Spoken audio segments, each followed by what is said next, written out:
Hello everyone and welcome to the round of 16 between Hikaru Nakamura and Leinier Dominguez. I'm Grandmaster Benjamin Bach and I'm delighted to be here today with Grandmaster Irina Krush. Irina, the first game has just started off and Hikaru opened up with 1d4 and Leinier sticks to his guns and plays the Queen's Gambit accepted.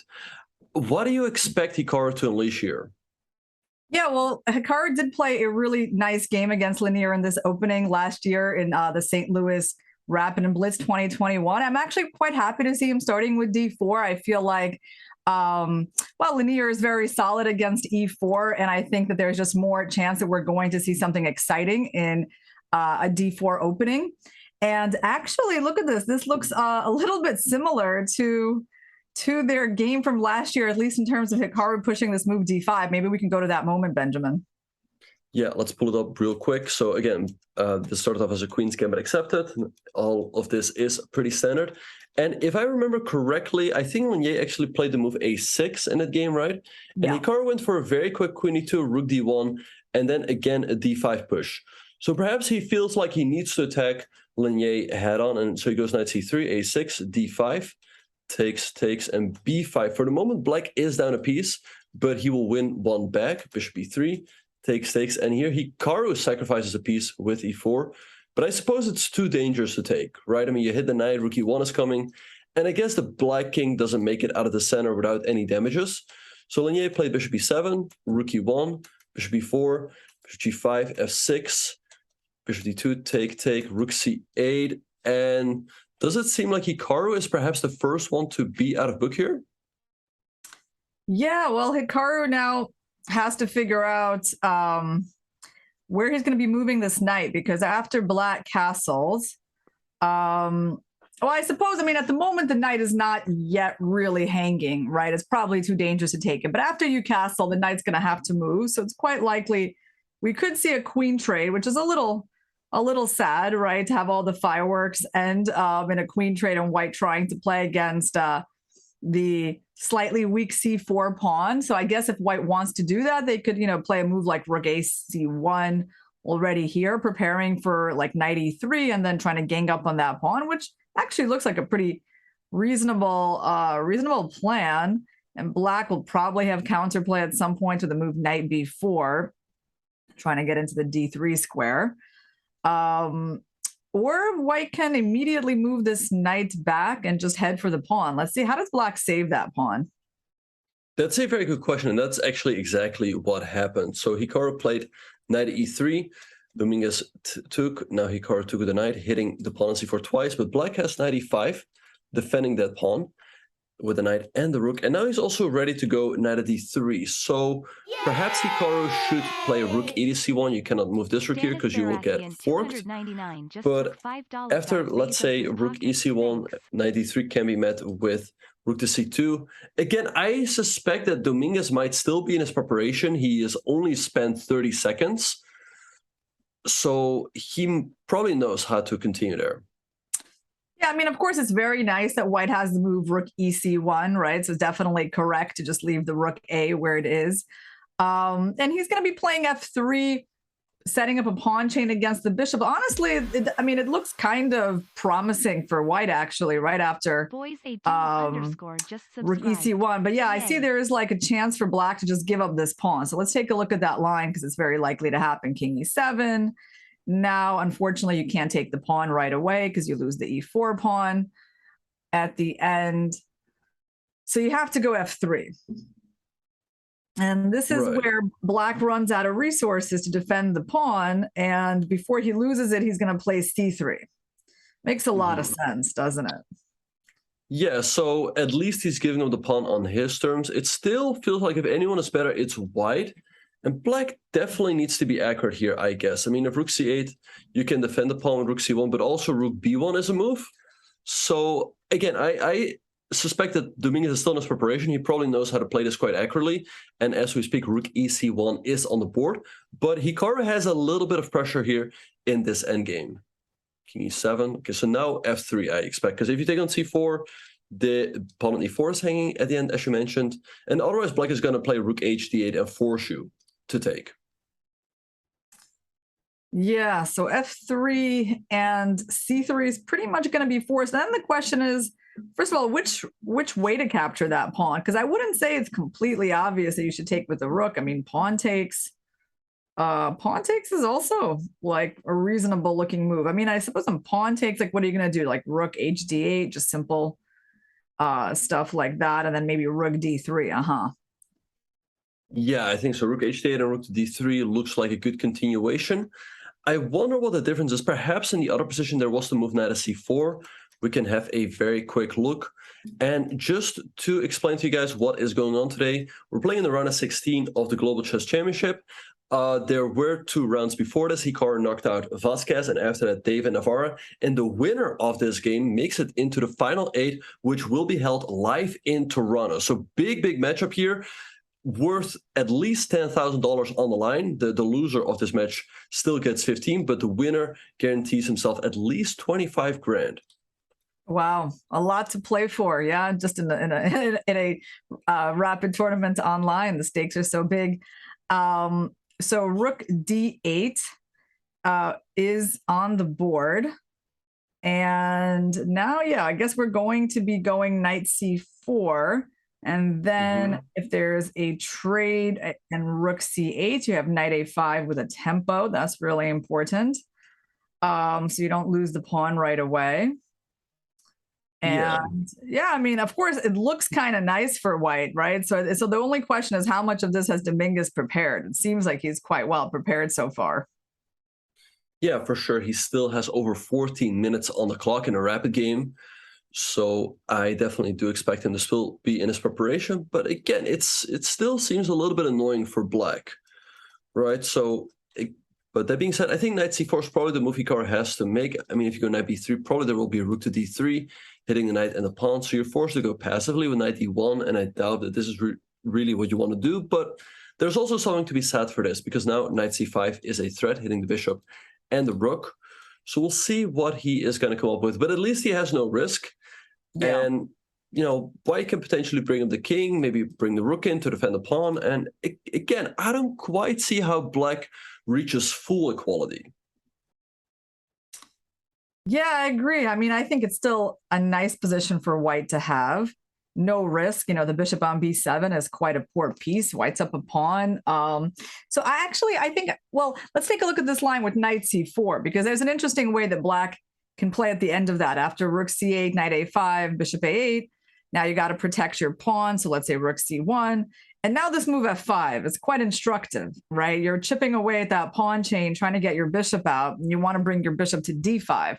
So again, it's not obvious to me, like, what the problem here is. Like, I suppose on c4, you're still going to go bishop d5, and then you want to go rook c5.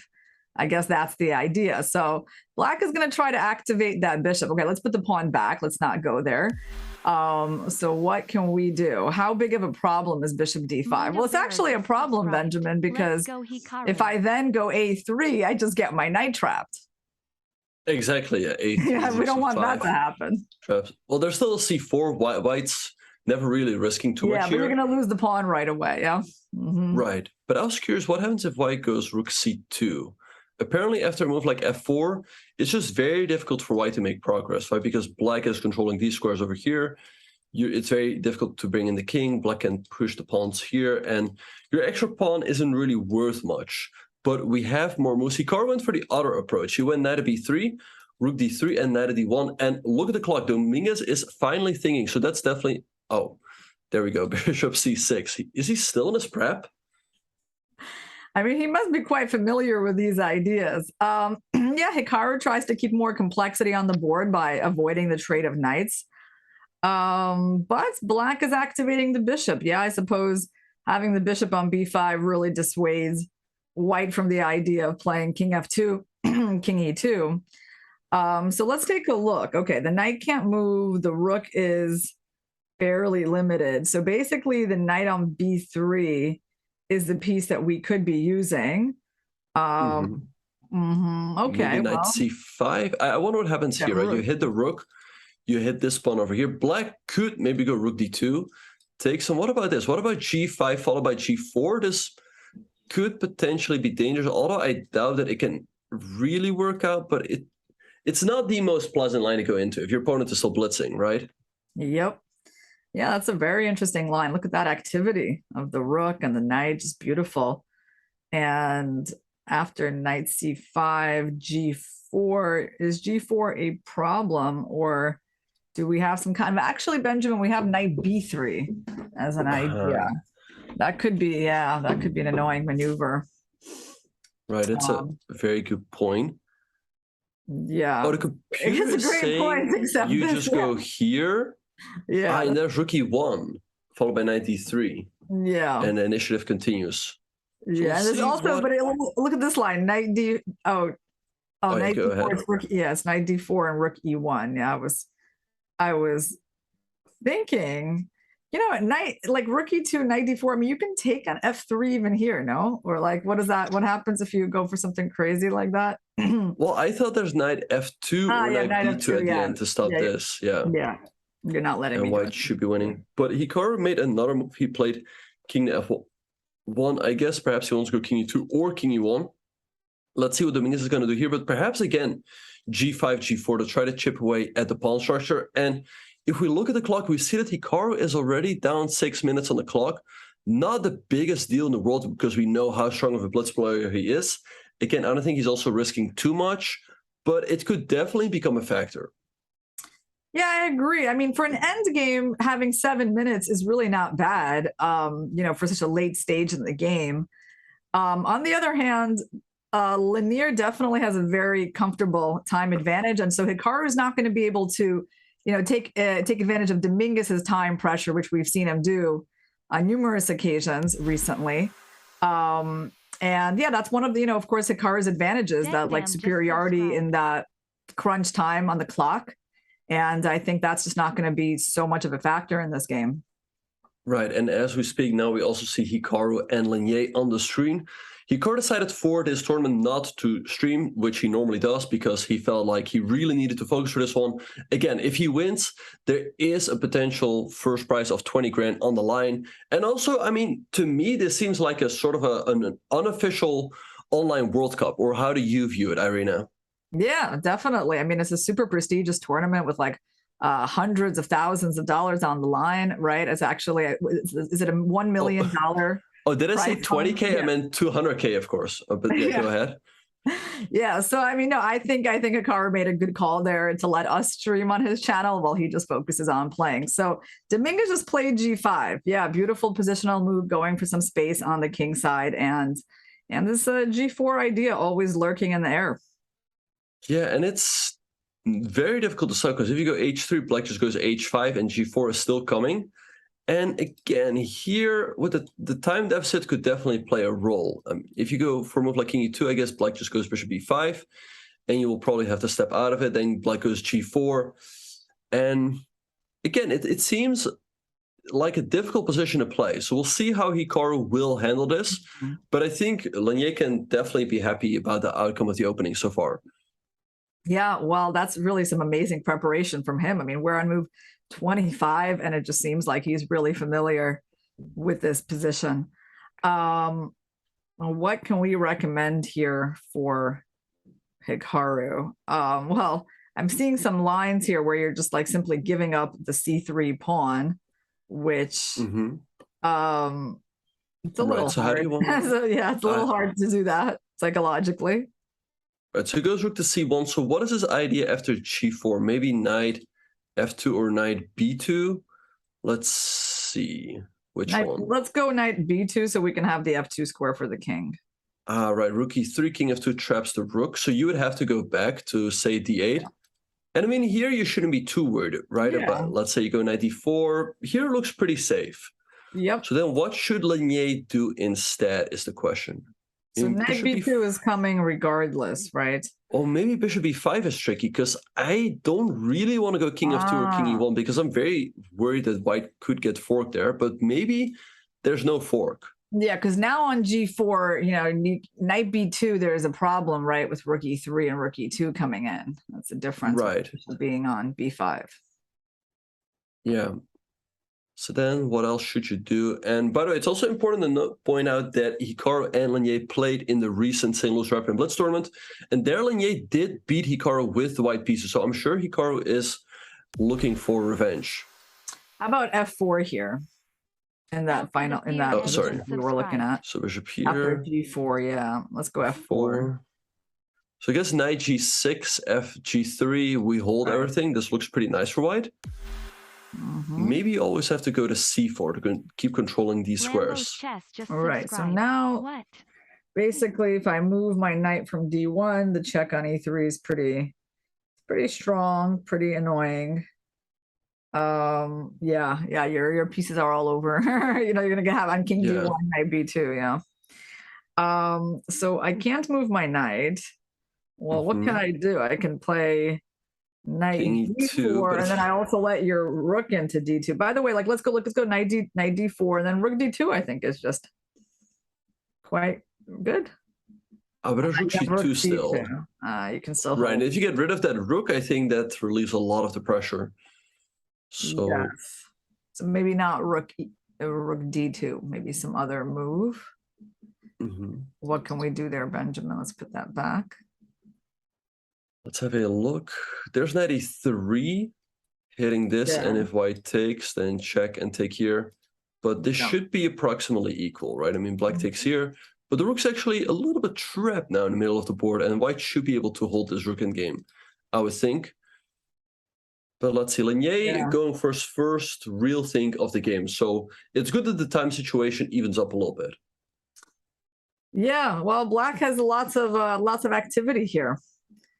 And so he's thinking over g4, yeah, that is a good point. I think a good thing for Hikaru that Leinier is taking a think here. So what else can he do other than g4? Is it, bishop b5 is logical. Yeah, bishop b5 That's makes actually a lot of sense. we were looking at bishop b5 and then g4, right? Yeah. Right, because white has to go to one of these squares where he could potentially be forked if the rook moves and knight d3 comes in. But I don't see an immediate way to do so. Also, bishop b5 works very well in conjunction with a potential rook e3. But yeah, again, Leinier is taking his time, which is very good for Hikaru, because being down, what was it, 6-7 minutes, is very, very unpleasant. But now, I mean, it's only 2.5. What do you think about playing g4 here? Like, what if he doesn't go for bishop b5? Is that like such an important conclusion? What if he just goes straight for it? Well, I think here we have knight b2, and if the rook moves to e3, then we have king f2. So here the rook would have to move back, and I think white should be fine. I mean, white should be better there. So let's see what Leinier is going to do. Hikaru now only down 2 minutes. Again, I think Leinier should be fine, but he still needs to be accurate, which is always the tricky thing about these positions where you sacrifice a pawn, right? A computer will say like, okay, black is completely fine, but over the board you think like, okay, I'm still down a pawn. How exactly do I prove the compensation here? And that's exactly what's going through Dominguez's mind right now. I think bishop b5, I mean, it is like a move that he can find, right? It's because he already put the bishop on c6. He obviously had this idea of activating it. Now he basically just needs to realize that knight b2 is coming, which it's kind of obvious because Hikaru just put the rook on c1 to make that move possible.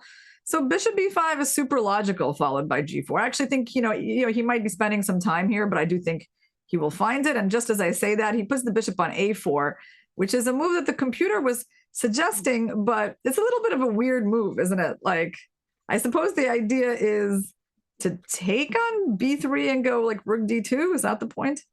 I think that's his idea, right? If white goes knight b2, he wants to take here, because if white captures the rook, there's knight takes d3, but also there's bishop c4 because the knight is pinned and black is winning with the two minor pieces versus the rook. And if you take the bishop, then there's rook d2, and there's no good way to get rid of the rook on the second rank, so black is completely fine. So then the question becomes, what should Hikaru do? And maybe this is Leinier's idea anyway. If he gets a move, maybe Hikaru again should go king e1, and that's exactly what he did. He's not worried about a potential fork.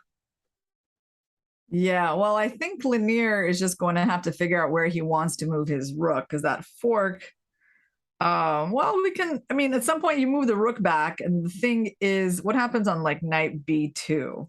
Yeah, let's say you move the rook back, knight b2 is there. It must be some kind of rooks. No, there's no rook b6 yet, so you have to take.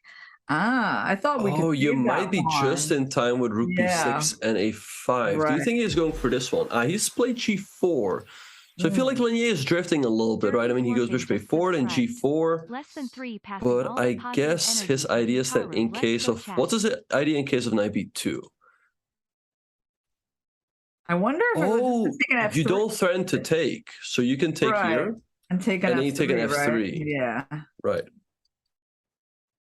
And the pawn again would be winning for black.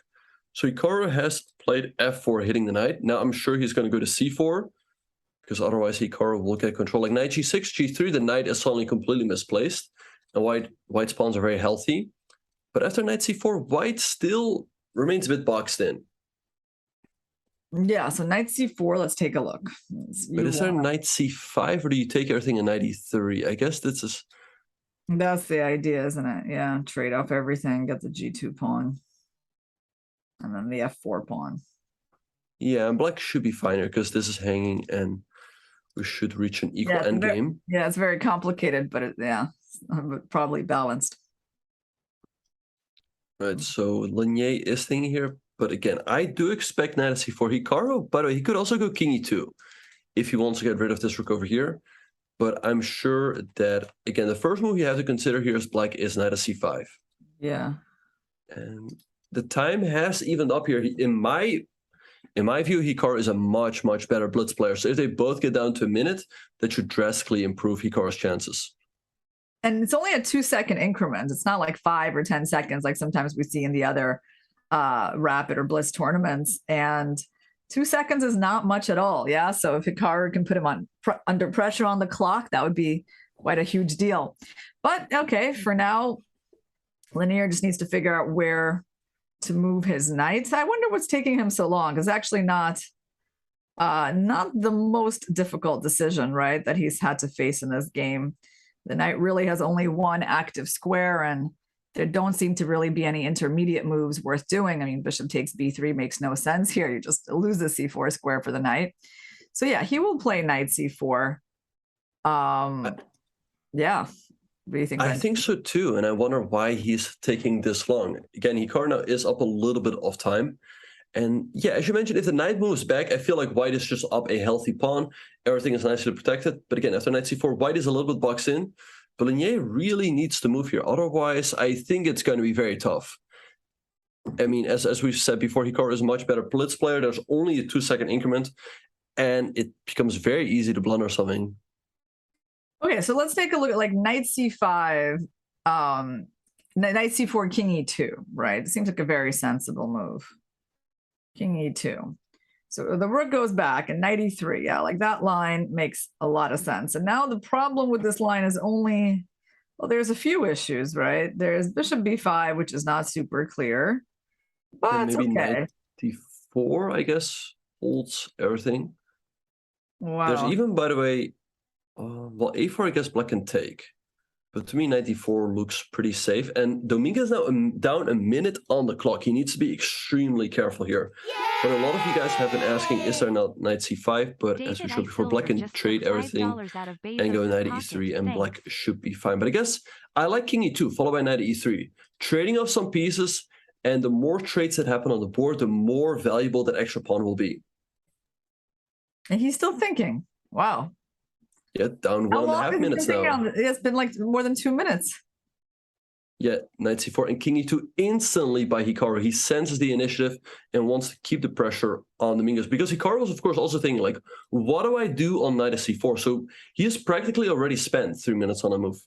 Rook to d8 is the best move, though, by Dominguez. So let's see what Hikaru is going to do. Again, I like knight e3, because otherwise, is black going to take here and go rook d2, or does it just lose material after king? Probably just lose material, right, after king e1? Yeah, that's an important little tactical line. Yeah, I think knight e3, very good chance for this move to be played. I mean, actually, there's not a whole lot else that Hikaru can do. But since bishop takes b3 is, well, okay, it's not necessarily a huge threat, because on rook d2, you can still go king e1, and then you actually, looks like you still win. But, I mean, you have to find a move, and knight e3 looks quite good. Yeah. So let's see what Dominguez is going to do. He could also go for something like knight d6, because his pawn on e4 became a little bit soft, and Hikaru has just played the move knight e3, and he's giving that 1 minute time advantage on the clock. So let's see, knight d6 makes the most sense, right? I mean, you hit this, but I guess maybe knight d2 Knight or knight D2, c4. yeah. I mean, I kind of like, okay, knight d2 is a bishop c6. Is that the idea? Because knight d2 seems very solid. Right, so let's say we go here, bishop c6, but what if I take here, right? I mean, you can take on e4, Yeah. and let's say I go g3, or maybe you go for a very quick rook b8 to b2, and black still is very active. Yeah, that's a nice idea. Again, to me, it seems like black needs to be very accurate in order to hold the draw. If you make one wrong move here, white's just going to be up a pawn, and especially now with the time situation, Hikaru being up 1.5 minutes on the clock, I think it will be very difficult to hold. Yeah, I agree. The trajectory seems to be going in Hikaru's favor. He's getting his pieces out. He's held on to the extra pawn. And the most important thing is Dominguez, you know, not as confident in this part and getting lower on the clock. Right, yeah, and he trades on b3 and goes knight to d2. Aha, so he's hitting the pawn on e4 and the pawn on b3. Now note that after rook d1, the rook on d8 is protected. So although rook d1 is still a tricky move, because maybe you give up this pawn over here. There's king d3 to hit the knight and defend this, and g4 is also hanging in a lot of lines. So let's see what white is going to do. Of course, you can also take here, and white will remain up a pawn in most cases. Yeah, and then black has a big choice about which pawn to take. I mean, I guess taking probably the b3 pawn and trying to stay with the outside a pawn is not a bad idea, right? Because we know that knights are terrible at fighting against those side pawns in the end game. So I think in this big choice, I mean, both captures are possible, but I guess knight takes b3 is the one that makes positional sense to me, Benjamin. Yeah, no, 100%. I think taking this pawn makes a lot of sense, and I can always come back to c5, where it will be defending against the threat of rook b7. It will be holding, it will be attacking this. And black has that outside a passer, so maybe he can put that to work later. Actually, is there rook d2 as well? If king e3, maybe rook takes g2, because you hit the knight. I don't know. But Hikaru has captured here, and Dominguez is thinking then again, he's down 2 minutes on the clock at this point. Okay, takes on b3. All right, so now where's Hikaru going to move his rook? Rook b1, and the knight will probably just go to c5. And how are we going to protect that pawn? I mean, hopefully it's not something passive like knight f2, but it kind of feels like you can't really go king e3 because of rook d3. Maybe rook d4 and rook c4. What about that? Wow. Nope. There's a better move. So apparently knight c5 is not a good move because white has the move e5, hitting the pawn. And either way, white gets a very strong square for his knight. If black takes, knight takes c5. This knight is an absolute monster. And in case of f5, knight f6, if this rook ever comes in, white will always have checkmating ideas. But after rook to b1, black has to move rook b8 and threatens knight at d4. First of all, with a check, and you win the rook. And if you move the king, let's say here, the a pawn is going to run super fast, supported by the knight and the rook potentially. And Hikaru's played rook to d1. Do you think if black trades, this endgame is a draw with the outside passer, or do you think white's winning there? Wow, that's a big decision, I have to say, for black right now, because, I mean, I do think that trading is quite plausible, right? And at the same time, making some other kind of move with the rook, like even I would even say like rook 8 was it so obvious that it was so bad? But okay, he went for the trade, and so maybe e5 here, right? Because you hit this pawn again. I think this trade should favor white because the knight is so strong in the middle of the board, and now you can potentially create a passer on the king side as well. And if black goes f5, I think, although you don't lose a pawn, I thought knight g8, but this knight gets trapped over here, so that's not a good idea. But still, probably the knight is a very strong piece on f6, right? And you can always go after the pawn, after the h pawn.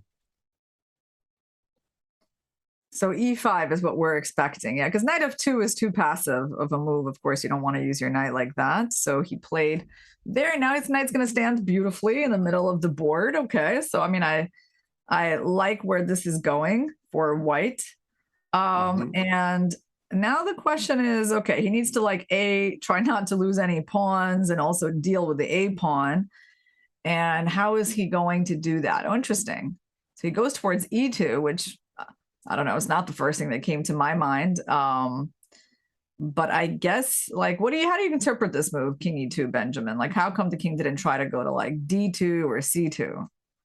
Yeah, it's a little bit odd to me. I thought he had to try something like king c2, c4, king c3, and then bring the king up.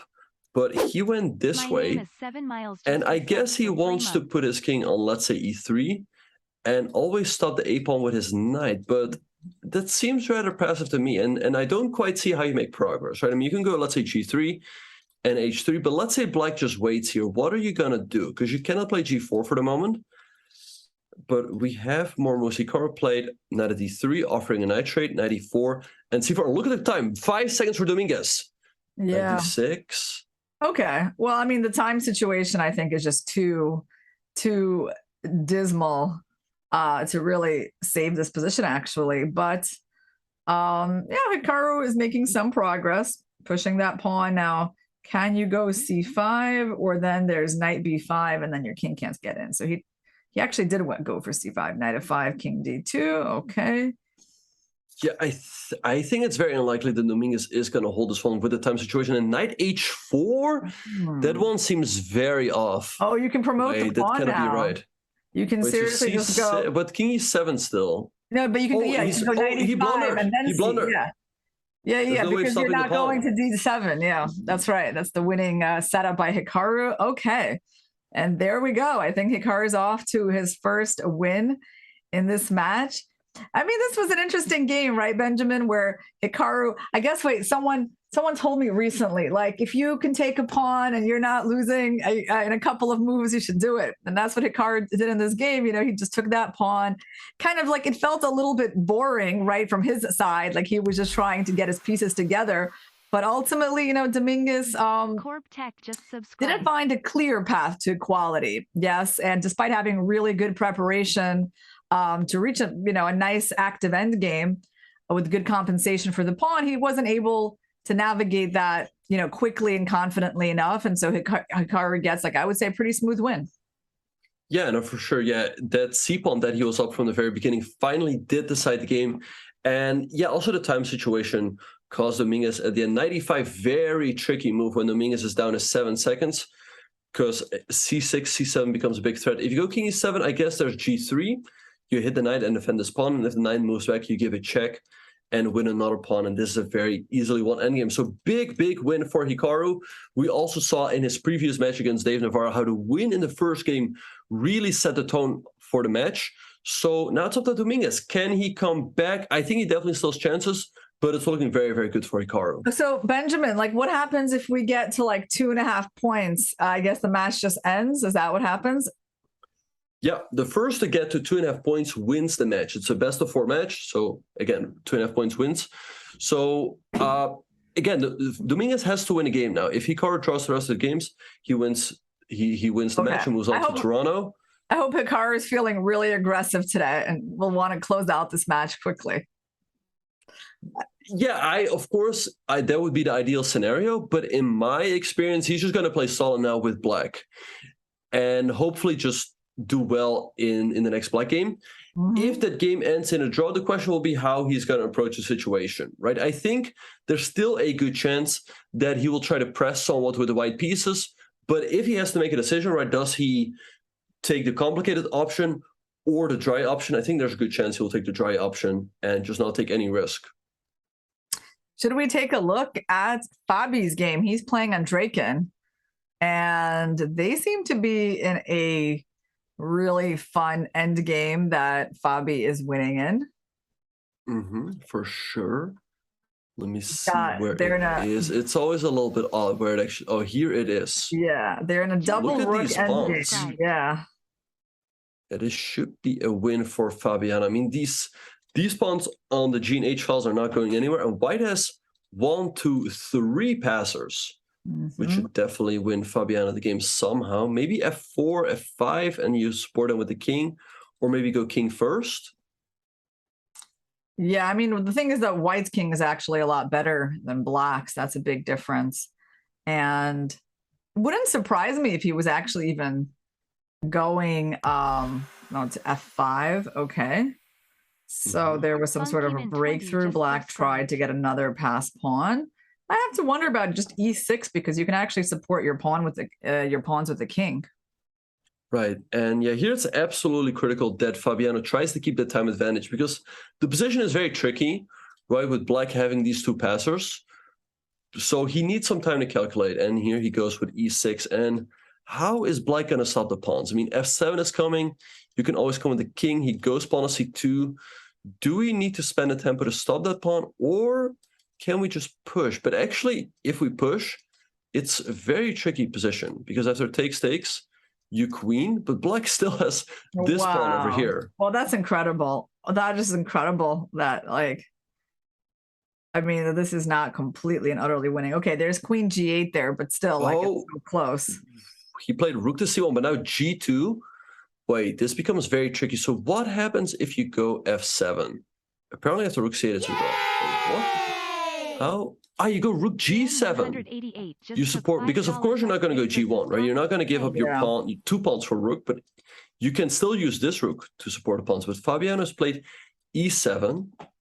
Okay, clever so move. He's still taking, okay, rook h8. Bad for some reason. Okay. For some reason, he had to go rook c8, but I don't quite understand why. Like, let's say we go king up here. Apparently the same idea with rook g8. Wow, I mean, this is insane. Yeah, it's definitely too complicated to, you know, for the amount of time they got. Okay, king f5 and rook g8. What is going on here? Apparently what you have to do is you have to try to include this rook somehow, so that if you queen, you can checkmate with the rook and the queen. So a move like f4 or rook h2 is winning here, but good luck figuring out. The point is that if Black queens, you take, you queen, and Black queens, but then boom, rook a2, and Black walks into a checkmating attack. But good luck figuring that out. Fabiano down to 30 seconds. Wow. Well, I mean, I think, you know, he's going to be looking for a way to get that h3 rook involved, right? There's just not a whole lot else he can do. And wait. Oh, he played f7. He did it too fast. No, because now, I mean, you queen and Black queens, and Fabiano has to give her perpetual. I think he makes it, though, right? Because he did not Black get the rook. Yeah, Black cannot step back to the back rank because you queen with check. You don't want to do that. Yeah. So I guess he's just going to go here, and we're going to see a perpetual. But yeah, big miss for Fabiano. Yeah, that was exciting. I mean, it's so sad that rook on h3 is like still not involved in anything. Yeah, but okay. It's always easier to figure that out from the sidelines than when you're playing. Yeah, I mean, again, good luck figuring out f4 or rook to h2 with only 30 seconds on your clock. And Draken, he's such a swindler. He finds chances in every single position, and he saves a very important game here. Yeah, that's amazing. I mean, it looked so bad for Black, right? Just so bad, and he pulled it out. Nice. Yeah. So how much time do we have until the next match? That is a very good question. I think they're going to start game 2 in not too long, but before the next game starts, we are going to be taking a very, very short break. But don't go anywhere. Hikaru has that 1-point lead over Dominguez. Stay here, keep sending your energy, and let's cheer on our man to Toronto.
And welcome back, everyone, to the round of 16 of the Chess.com Global Championship. Hikaru won the first game with the white pieces, so let's see how he will defend his lead with black. So we see the Berlin defense. I mean, I'm sure knight f6 is going to come on the board very soon.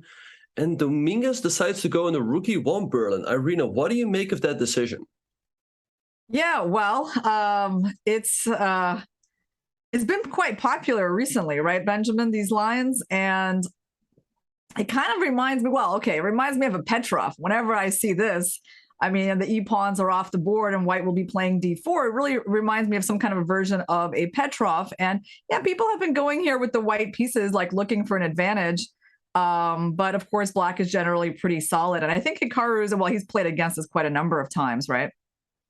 Yeah, this line is a little bit tricky. So black can take a pawn here, but it's generally not advisable because white takes on d6. You cannot take on b2 because white has this move, bishop takes c7, hitting the queen. And if you take, well, there's a checkmate. And if you take the bishop, then your pawns are going to be pretty ugly. It's playable, though, but generally this is not what they do. Most of the cases, they take on e1 and they play knight e8. Now, white can sacrifice a pawn again with knight c3. This has been played in a bunch of games, and it's always a bit tricky, especially in rapid, because black needs to be very accurate here, but white can also adopt a more solid approach with someone like c3. But here the game will be quite symmetrical, so I doubt that Dominguez will go for that. But let's see. Okay, so interesting thing. I actually kind of looked up their games to see if Dominguez has ever played this rook e1 line against Naka. There was some blitz game, and okay, it went slightly differently because, let me see, compared to our game, he played his bishop to d3 somewhere. So, okay, they had this line in blitz that Hikaru won. And then they also had this line in rapid where Hikaru was actually the one who played rook e1 against Dominguez. And so that's very funny that like they did have this game quite similar, but Hikaru was the one who was white, and he actually managed to win with black and with white. So he, that might be a good memory for him. Right, and they are going down this line that we talked about. So knight c3 by Dominguez. White wants to hop into d5, and the problem is if you go d5, white goes here anyway, because if you take, again, this knight on e8 is hanging. So white sacrifices this pawn, he goes knight d5. Knight takes c7 is a threat. Again, there's all these tactics, so d6 was played. Bishop g5, f6, and now bishop c4. And taking the bishop on g5 is probably not a good idea because white takes here with a check and collects the rook on a8. Now, mind you, this is very, very complicated because black can try to trap the knight here, but I'm sure white somehow has a way out. So I guess Hikaru is just going to play the move king to h8. And again, black is up a pawn, but white is a very unpleasant initiative. From what I recall, black is fine here, but you have to be very, very accurate here. So I think it's a very interesting choice for this rapid game by Dominguez. I agree. It definitely feels like with black's pieces being strewn all over the back rank that white just has much better piece development and activity. Although this last move, bishop retreating instead of queen e4, is okay. A little bit surprising, but I guess there's ideas of trapping the bishop, right? Because if you kind of take that pawn, rook b1, and if you go back to e5, there's f4, and already you're running into some kind of problem with the bishop, although it's not the end of the world. There is c6. That's a really big resource. And well, this is actually fascinating, right? Bishop d3 and then queen coming out to h4 and white trying to take advantage of these open lanes towards the black king. Yeah, I don't quite recall the theory here, but I think it goes something like this. So indeed, the main move here is staying on b2. White goes here, bishop b5, f4, c6, and white, as you mentioned, goes bishop d3, sacrifices the knight, but goes queen h4. Now this pawn is difficult to protect. You have to play h6. And after takes, white can start thinking about sacrifices. He doesn't sack right away because black goes e4, blocking out the bishop from the attack. But white goes bishop g6 and is going to sack here on the next move. But the question is always, does white have more than a draw here, right? After takes, let's say we go queen e7, rook b3. So it's an interesting approach from Dominguez, but if Hikaru knows his line till the end, he might be able to make a draw by force. But actually, as we speak, he has played bishop e5, which I believe could be an inaccuracy. Or is this still fine? I mean, he's still can go for c6, and I think, you know, there's some point in not letting the rook activate with rook b1. Like the b2 pawn doesn't seem particularly important. So okay, I mean, he can take on b2 now. Try bishop a3. I have a feeling he's just going to go for c6. I mean, c6 seems like such a solid move, don't you think? C6 seems pretty solid indeed. And I wonder what the difference is, right? Let's say white goes bishop d3 here. Yeah. Apparently now we take, and I guess there might be lines down the line where we have queen b6, right? Because there's no rook covering that square. So I guess we go here, take, let's say here. And yeah, well, the rook is just not involved. So it's like a huge difference. Right. There's no rook b3, rook h3. Yeah, that's a very good point. Yeah, that rook lift comes in very, very quickly. And here black is covering all of the important squares. But after f4, he went down a different path. Now he captured on b2, rook b1, bishop a3, and queen a5. And I guess he has to go bishop c5, right? So let's put that on the board. White is to take, we recapture. I guess white takes. And don't want to miss the checkmate. Right, that's a very, I didn't even... White is threatening checkmate. So let's say we go here. Is this really so scary? I mean, white is some compensation, but can it ever be more than equality for white is what I always wonder in these types of positions. Yeah, well, I think this is all going to be like move by move. Now, for example, on knight c7, Benjamin, I think the idea is knight e4, right? Okay, well, that's what I thought it was, but apparently it's not. Yeah, so this is a different one. It's b6. Apparently it's b6, and black seems to be winning a piece because we disconnect the queen and the knight. And if the queen goes here, we have bishop b7 defending this. Also important not to blunder queen j checkmate. And black is winning a piece here. So all of this is on the board. And look at the time. Dominguez blitzing out everything. He's up 5.5 minutes on the clock. So if I'm being honest here, Dominguez is definitely winning the opening battles. So let's see how Hikaru will try to recover from this. Yeah, well, fortunately, knight d6 is not that difficult of a move, right? To see. You already instinctively want to get your knight off the back rank. You need to stop the mate. So he just needs to calculate. I mean, and if queen c7, okay, like, I guess we can look at that. Yeah, knight d6, queen c7, because that's also... Right, but I guess here we just move out the bishop to, let's say, f5 and e6, and it also looks pretty fine for black. I was wondering what happens in case of queen d6, but apparently white takes. We're forced to take with the pawn, because if we take with the knight, there's takes. And rook d1, and he has played the move knight d6. Excellent defensive resource by Hikaru. Yeah. Well, again, you know, the thing is that Hikaru is not playing slowly. It's just that Dominguez is playing super fast. Like Hikaru has almost 9 minutes, and he's already in the end game where things, you know, the middle game is definitely over. Like we are, you know, even though the queens are on the board, we're already in the end game stage. And that he's plenty of time objectively, but it just looks kind of like a lot less than Dominguez simply because of Dominguez's speed. Exactly, yeah. And we saw Dominguez looking to the side there. He might be thinking to himself, like, okay, how is this possible, right? I mean, Hikaru was out of book, and then he finds all the best moves. Yeah. And he might be thinking, like, okay, I know black is fine here, but what is the best try? How can I make it as difficult as possible for my opponent to find the best moves? So I'm curious what he's going to come up with. Again, knight takes c7 is a blunder due to b6, and black wins. Queen takes c7 seems rather harmless. So maybe you move the bishop and try to keep pieces on the board, but let's say, can we go b6 here? I mean, again, takes, so let's say bishop here. It doesn't look too scary to me, to be honest. Mm-hmm. We all know how it's possible. Very, very funny, you guys. Anyway, let's see what Dominguez is going to do. He's still up 5 minutes on the clock. Yeah, so this is definitely a time for him to stop and think. And it's interesting, I mean, that, yeah, he's getting his preparation, but Hikaru is playing, you know, just well enough that, like, he can somehow neutralize it. And, okay, he played rook e1. Right. Now giving Hikaru a chance to develop his bishop to f5. And, you know, I can even see black winning this game, to be honest, because the pawn structure is better for black. It's not just that he's up a pawn, but the weakness of the f4 pawn, the separated pawns on the queen side. Like, you know, if Dominguez overdoes it, I can definitely see Hikaru even winning a position like this.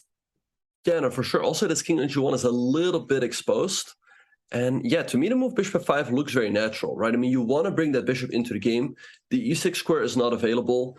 Also, I guess something like knight takes c4 probably loses to a move like knight takes c7, I guess, hitting the rook and threatening this. So just bring your bishop into the game. And yeah, I think black also has chances to win here, as you mentioned, because the pawn on f4 is a little bit overextended. These pawns are split. We're probably going to lose one of these pawns. The c7 pawn or the a7 pawn is my guess. After, let's say, bishop f5, bishop b3, maybe we have to go here, sacking this. But again, I would happily take black in this type of position. Yeah, it's interesting. Like, so we play rook c8 in that position. Let's go there for a second, Benjamin. I was curious about why not c6. Like so bishop f5, bishop b3. Like, why is c6 like a bad move? Just so we get a sense of, you know, what are black's problems in this line? Yeah, so I would be a little bit reluctant to play the move c6 because now the knight on d6 becomes loose, right? I mean, maybe I can play, let's say, knight e3, followed by rook to d1, and it feels very tricky. So that's why I don't quite like this one. Wait, hold on. There's an amazing line here. Let's not miss the beautiful line. Benjamin, after knight e3, knight e4. I was like, what? I was looking at this. I was like, what? Like, it just gives away a bishop. But no, there's a beautiful move coming.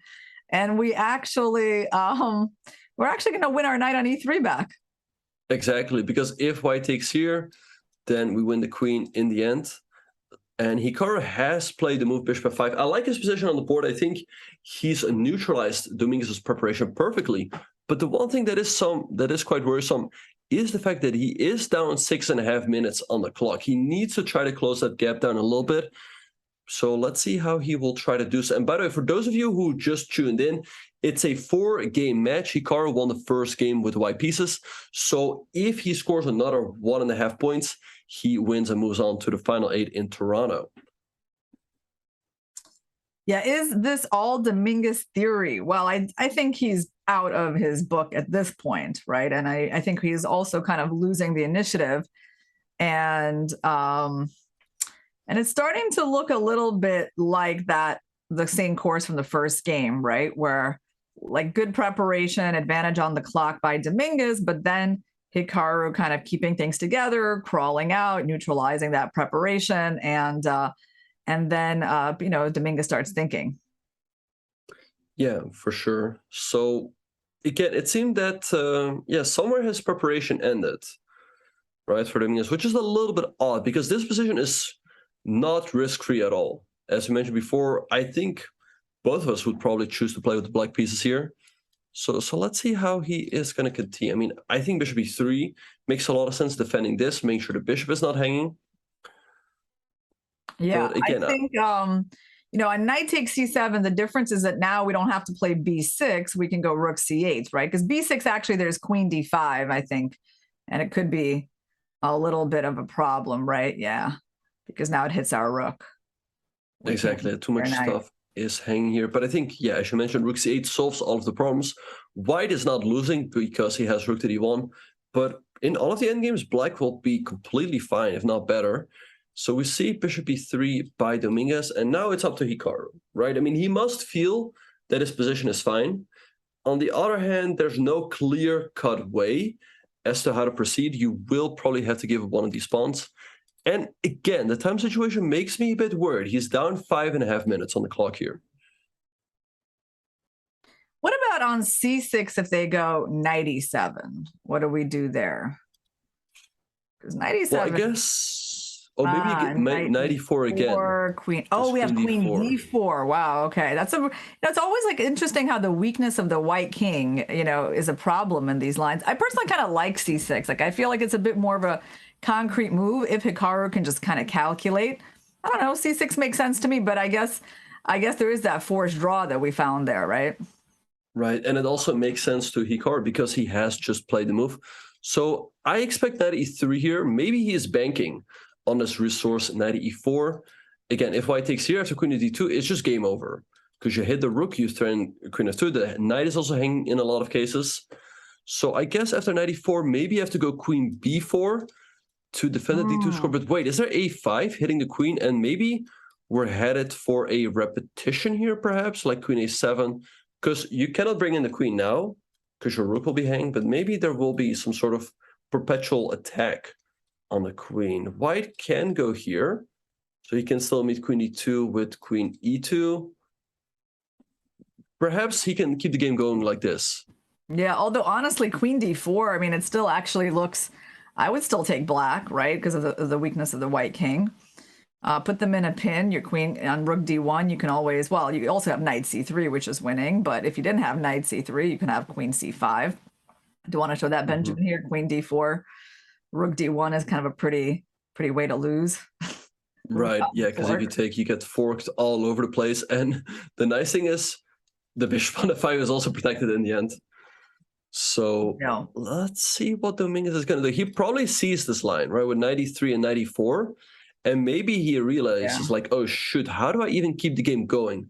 Because a draw here would not be the end of the world, but it's quite demoralizing, right? I mean, to lose with black in the first game, then you want to come back with the white pieces. And if you just get completely neutralized, you're like, okay, how do I come back in this match? I agree. Psychologically, if he doesn't get a game going out of these white pieces, he's going to be in a bad situation in the match, right? Because it's like, well, he's getting his preparation. So when you get your preparation, you at least expect to get like a real game. And so for him to get neutralized despite that and just have to allow like some sort of a draw, it would be kind of dispiriting. But I'll make my prediction. It's like, I don't know. I feel like Hikaru could win this game. I feel like, he will try to play on. And Hikaru is definitely going to play knight e4. I mean, I suppose why would you do something other than knight e4?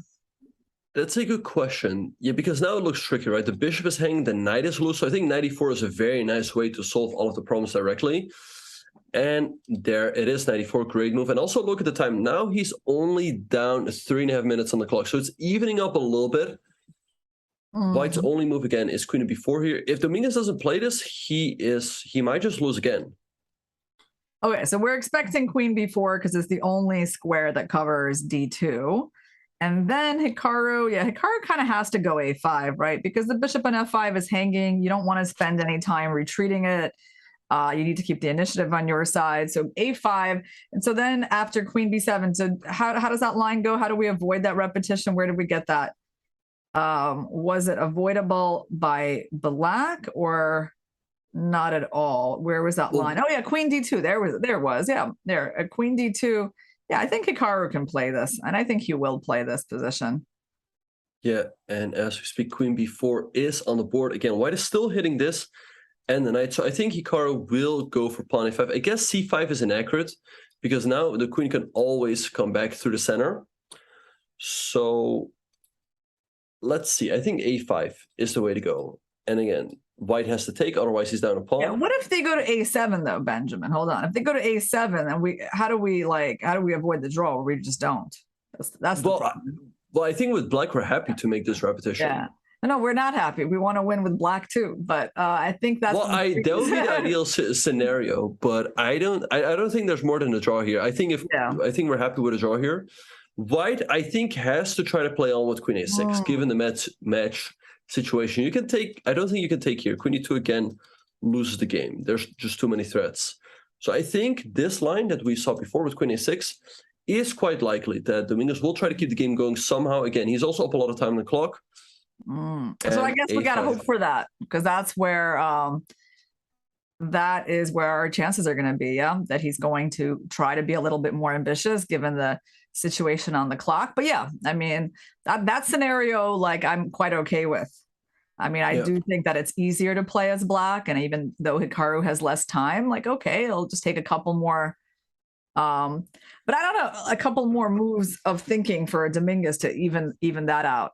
Irina is so ambitious. Yeah, I'm very ambitious, guys, because also, I mean, besides me liking this position for black, I also got a flight I got to catch to St. Louis today. And I want Hikaru to wrap things up efficiently here, so I can make my flight and not forget like half my things at home. Right. Yeah. Of course. I think on behalf of everyone here, we wish you a lot of good luck in the U.S. Championship. And yeah, you're going for your 9th title, right? You have 8 right now. Yeah. Okay, that'd be awesome. But yeah, let's see what Dominguez is going to do. If he wants to go for the win, he has to go queen a6. Queen a7, again, is just a repetition. You hit the queen. The only square where it could go to is here. And then we are in the same position. And if he is going to avoid the repetition, he should go for queen a6 right away, right? Not to make Hikaru gain any time on the clock. Yeah, now he's thinking. I mean, would I be surprised if he repeated here? I wouldn't be surprised. I wouldn't be surprised if he kind of feels like, okay, it's risky to play on with queen a6. But, you know, I hope he does decide to go for queen a6. Mm-hmm. It's very interesting how to make this prediction, right? Like, both decisions are possible. They're very different, right, Benjamin? Like, how do you evaluate these two moves and the chances for them? It's a very good question. I would think black should be completely fine after queen d2 and let's say queen d4, because white's position is a little bit loose.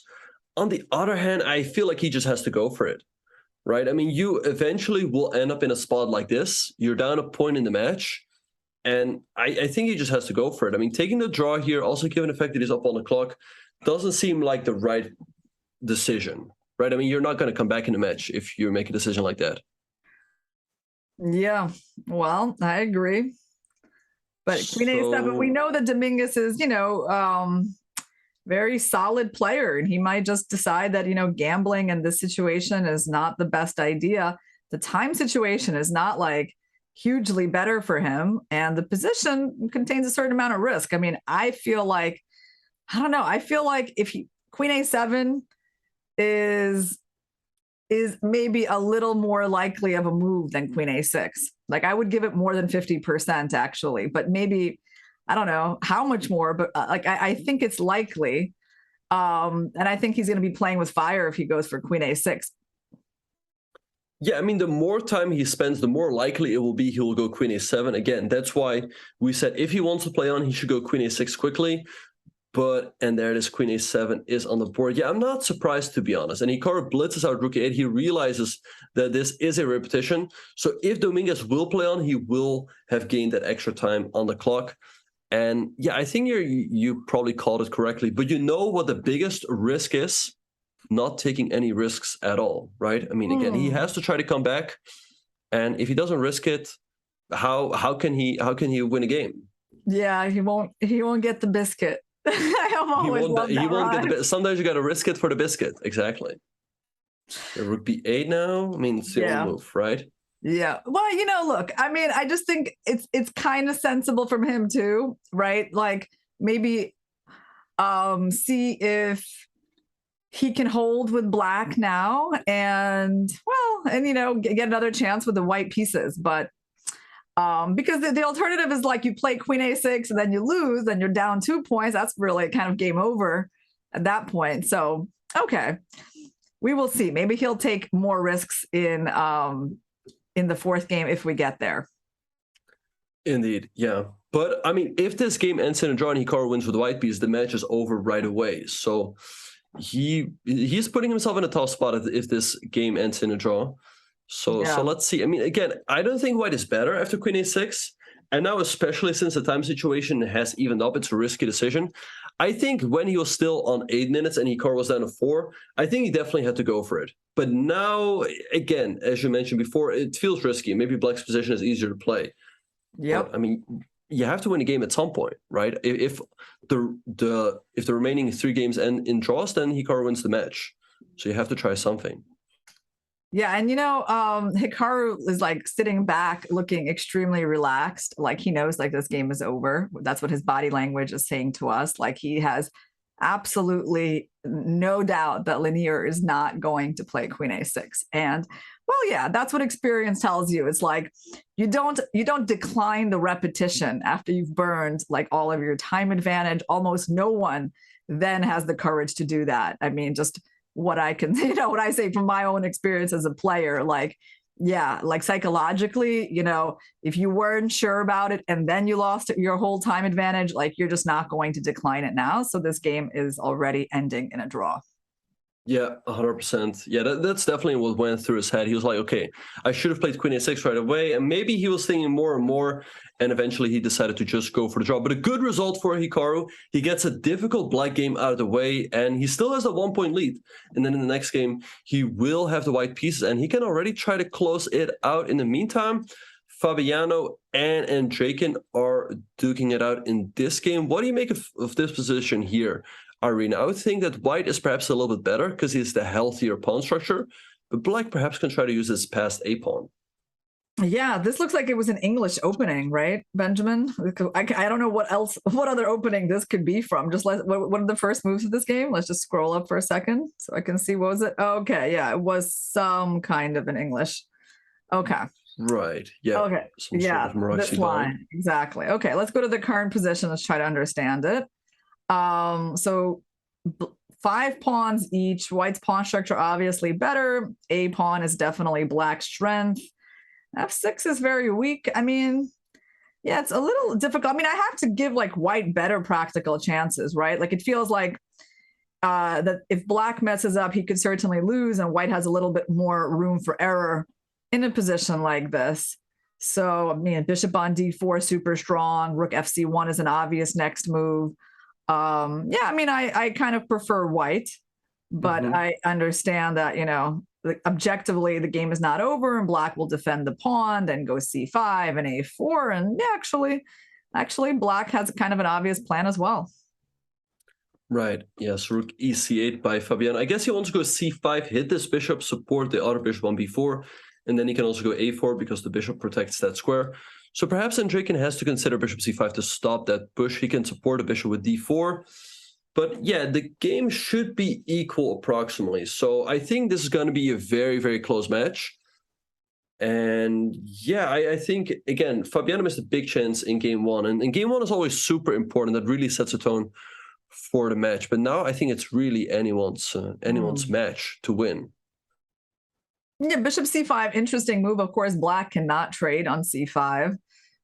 He has to preserve his bishop on b4 unless his pawn structure is going to improve with a takes b4. So I think the move rook b5 is super logical here. And white doesn't really want to trade on b4 either, because that just helps black's a pawn get further along.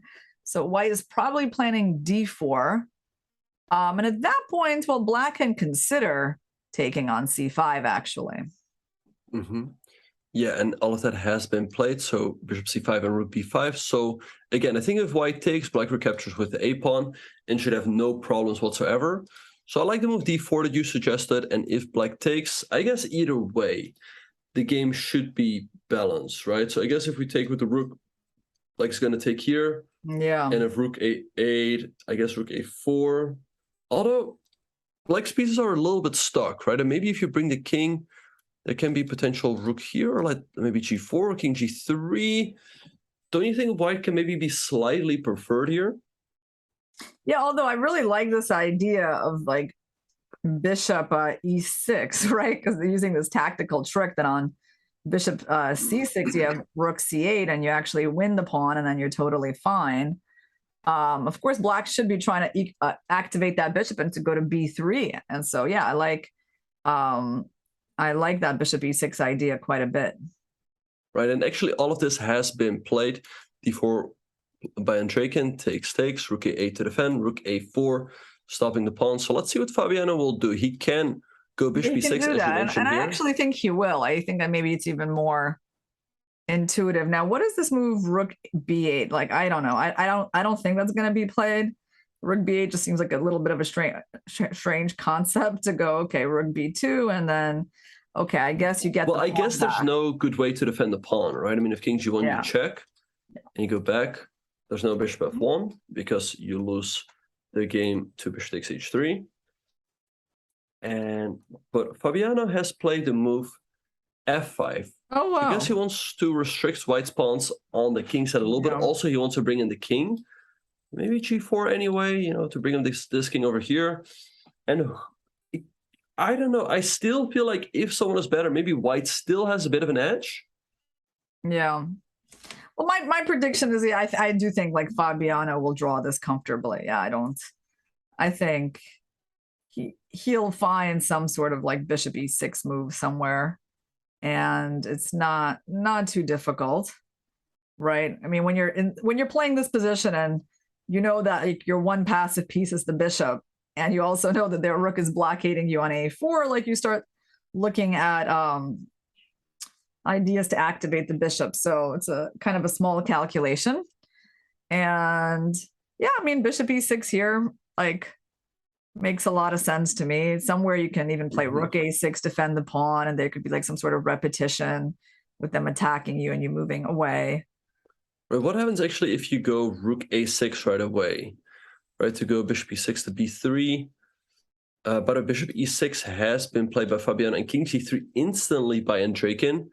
So bishop e3, I guess we just go back because this pawn will be hanging in the end. And I have to say, I think if it comes down to, let's say, an endgame like this, probably, I guess it's a draw because black gets h5 quickly, but it seems rather unpleasant, no? I mean, actually, maybe I go here, I stop h5, and this endgame could be very, very tricky. Yeah, I mean, probably not like the hardest one to hold, right? It's very hard for white to really advance those pawns without allowing trades, but okay. So he improved his king. Both sides are improving the king, and yeah, rook a6, that's actually the repetition I was thinking about. Rook a6, bishop f1, and rook a8, bishop g2. And yeah, I mean, seems like a sensible ending to this game. Yeah, no, that makes sense.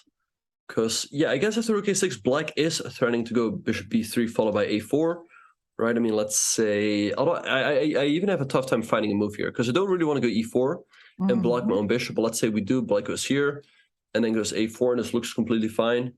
So I think it's quite likely that the game will end in a repetition with bishop f1, the rook moves back, and then bishop to g2. Yep. Well, right now Fabi's still thinking. So what can he do after king f4 that's better?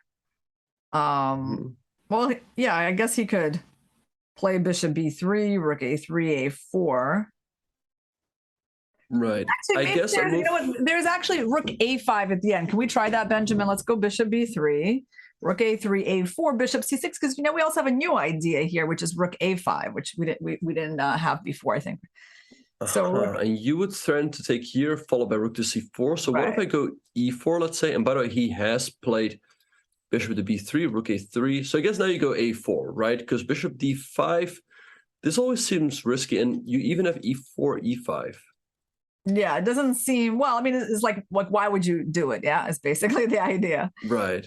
I think he's going for a4. And he goes bishop e6. Oh, okay. He just went back. Wait. So we've seen a similar position.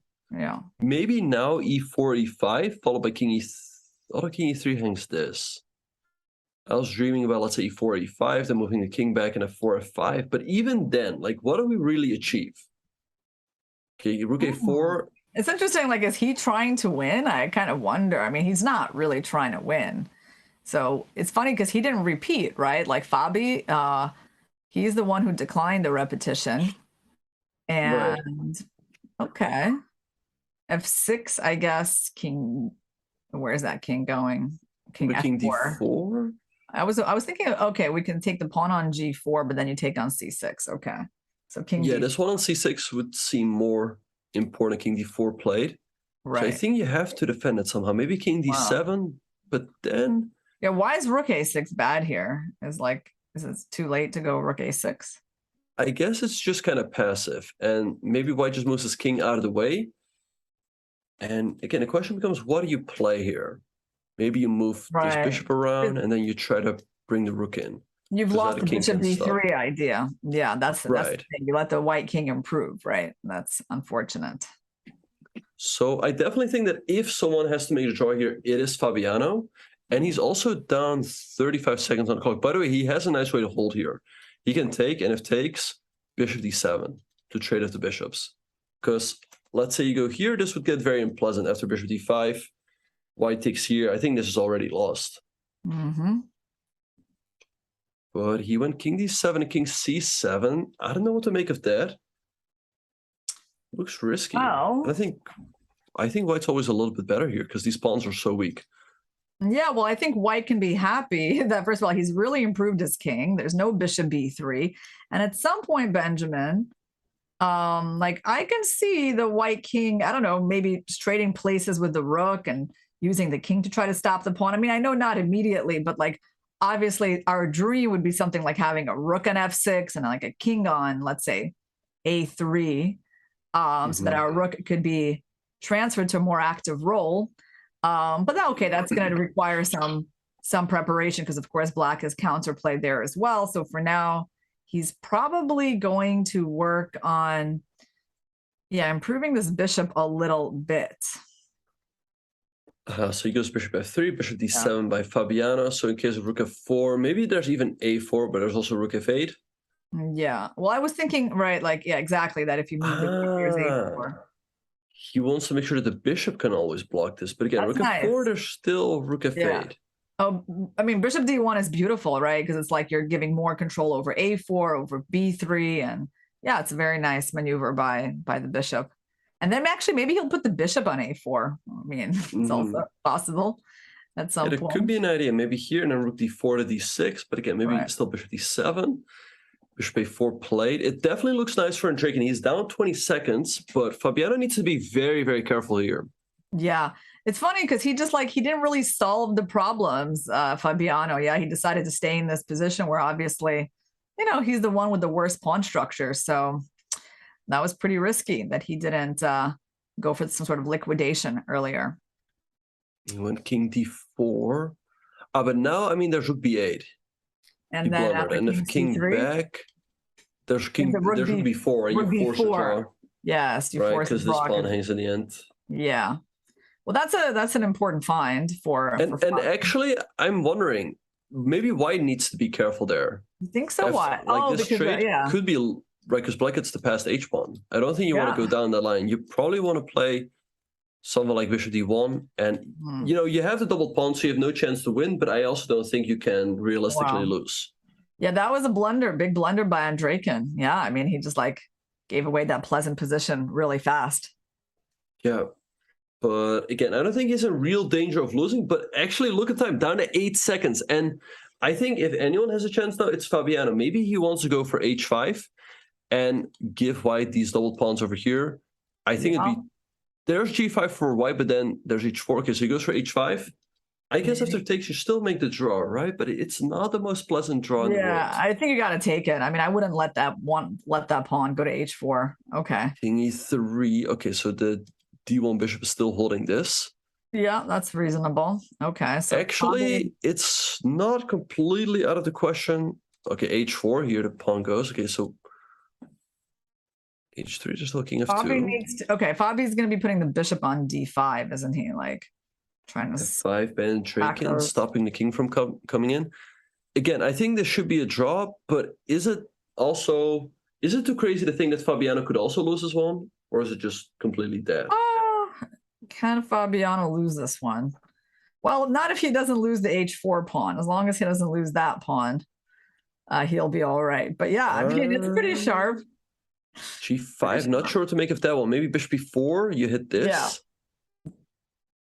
Yeah. Again, I think you draw without any difficulty, but I think it's going to be sharp somehow. Like maybe taking king f7, you go after this pawn. Wait.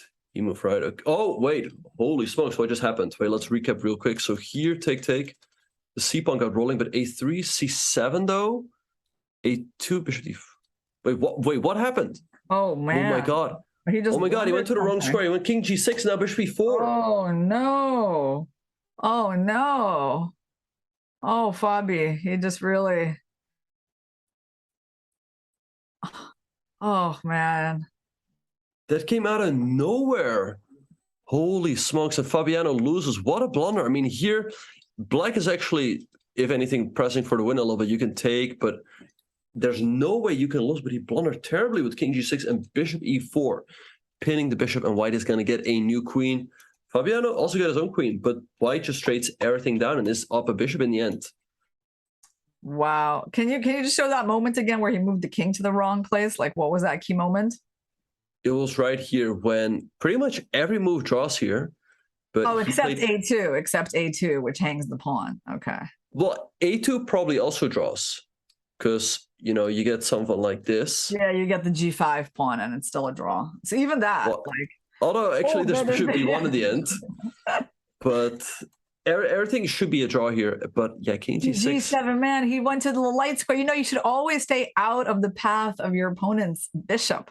That's the rule that we have in chess, right, Benjamin? Like, try to put all your pieces on the opposite color of the bishop. Wow, For sure. that's crazy. So let's just look at that. So he's making a beautiful pin here to promote his pawn. And yeah, and black is just too slow. Right. Wow. I mean, again, he got his own queen, and draking queens first, and now he Takes the captures bishop on a 5, yeah. trades everything down, and he is just completely winning. So very, very tough loss for Fabiano, who's now in real danger of getting knocked out. So is it going to be Draken who makes the final 8 to Toronto? But we are going to be taking a very short break. You guys don't go anywhere. It's still looking great for Hikaru. He's up 1.5 to half a point. 2 games down, 2 more to go. Let's keep sending in your energy, and we will be right back after the break.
And welcome back, everyone, to the round of 16 of the Chess.com Global Championship. And in this game, Hikaru decided to go for 1d4 again, and Dominguez probably feels like he has to play someone more combative and goes for the Queen's Gambit declined with this very tricky move, bishop to b4.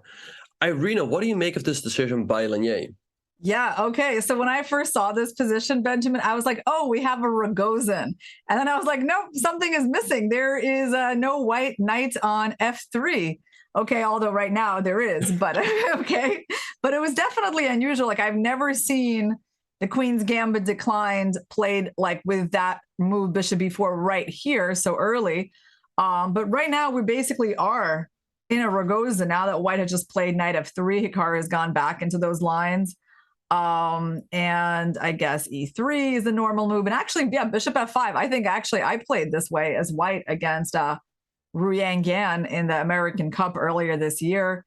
Bishop f5 and queen b3. Yeah, that's exactly what happened in my game. So we will see if they go down that path. If so, I'll probably remember something from my games. But okay, Hikaru plays knight d2, right? Which is quite weird. Instead of developing, putting your pawn in the center, you're like going knight d2, and already black can take over the initiative with the c5 move, given that white's center is not that well guarded.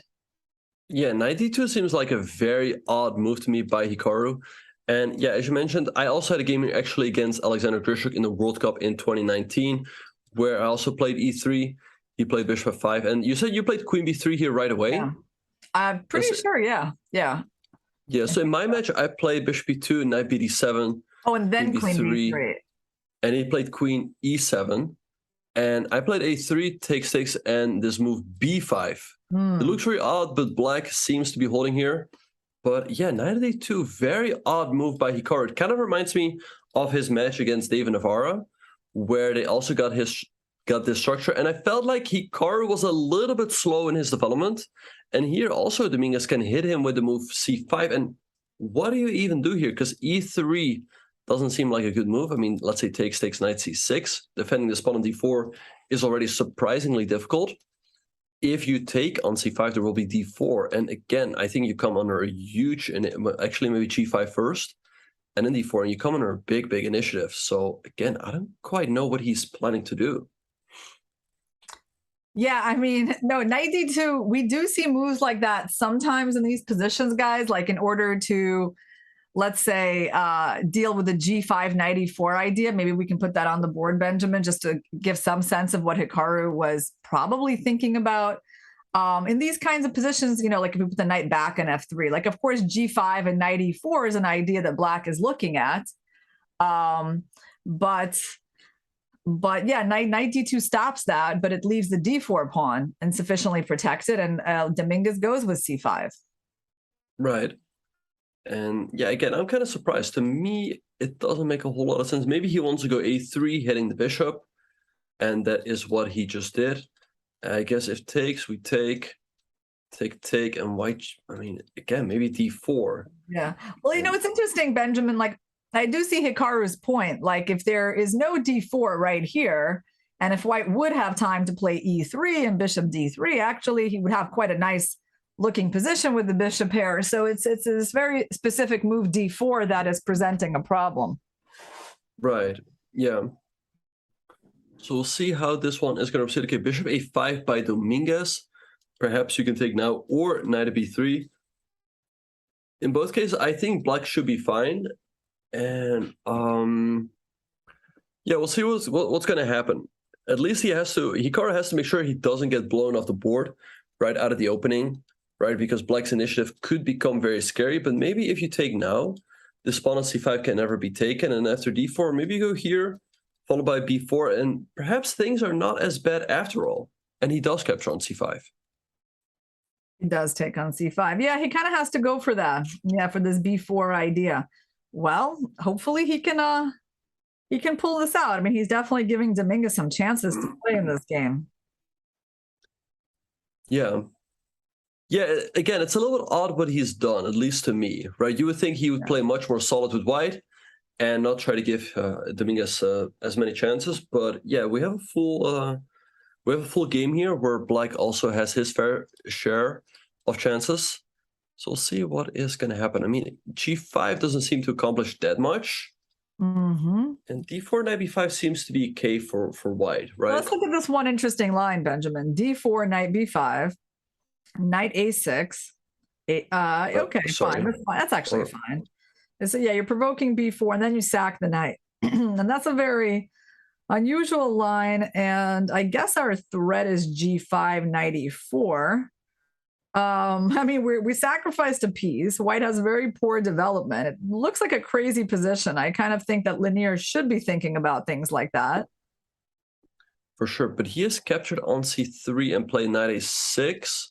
Oh, that's so much more boring. This is the problem. You know, I don't think you can do stuff like that, Benjamin.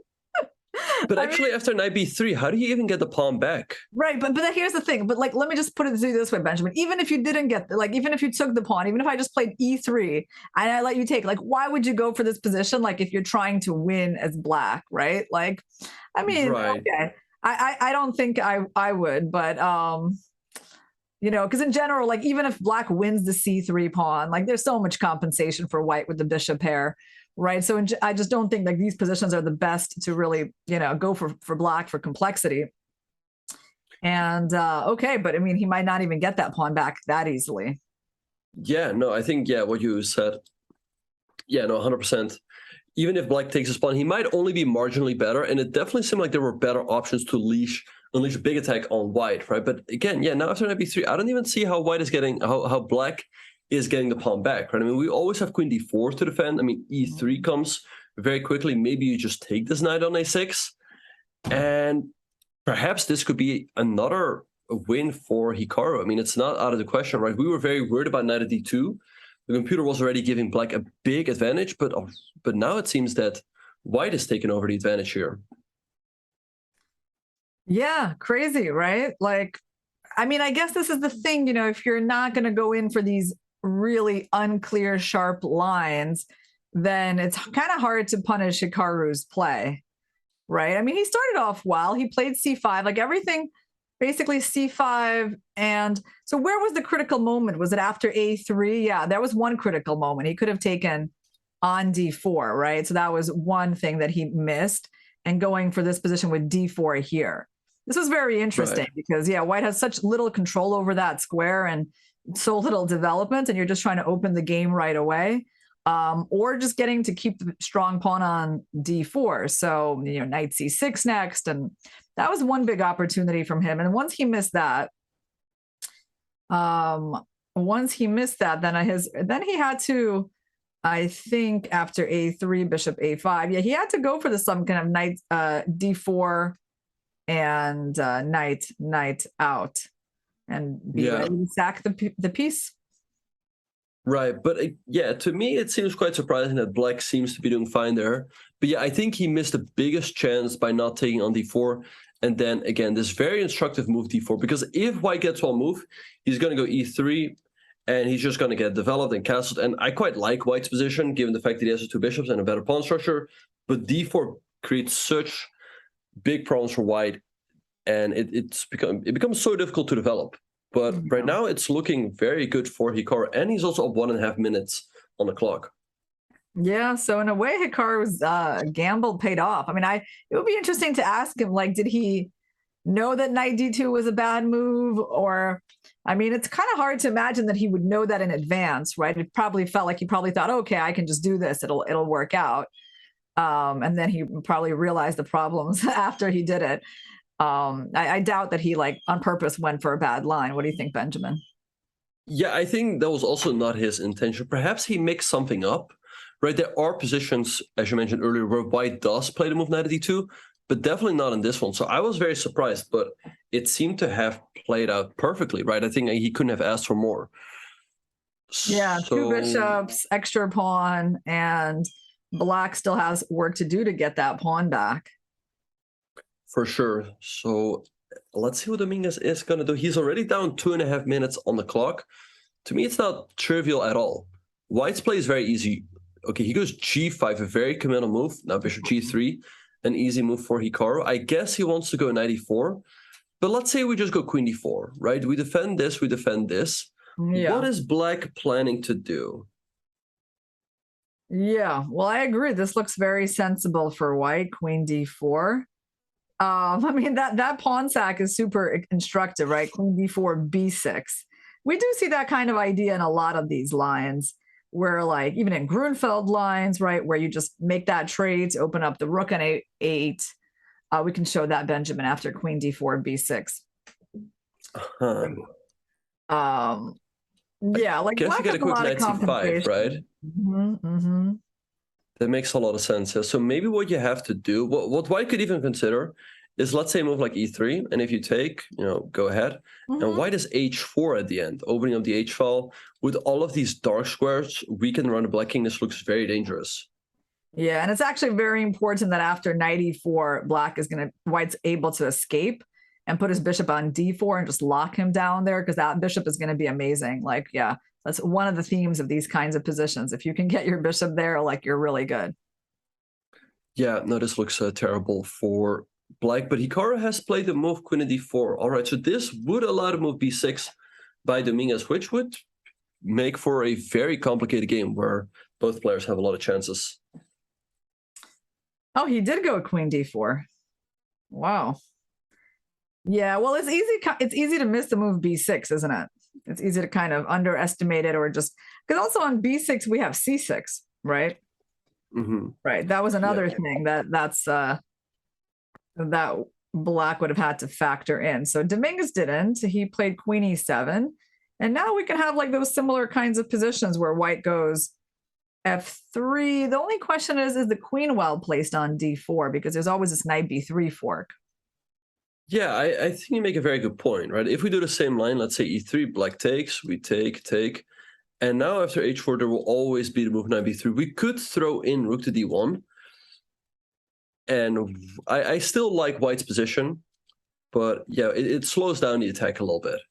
Yeah, like the queen on d4, well, it's fine. It's a pretty good piece. I mean, I definitely still like white by a lot.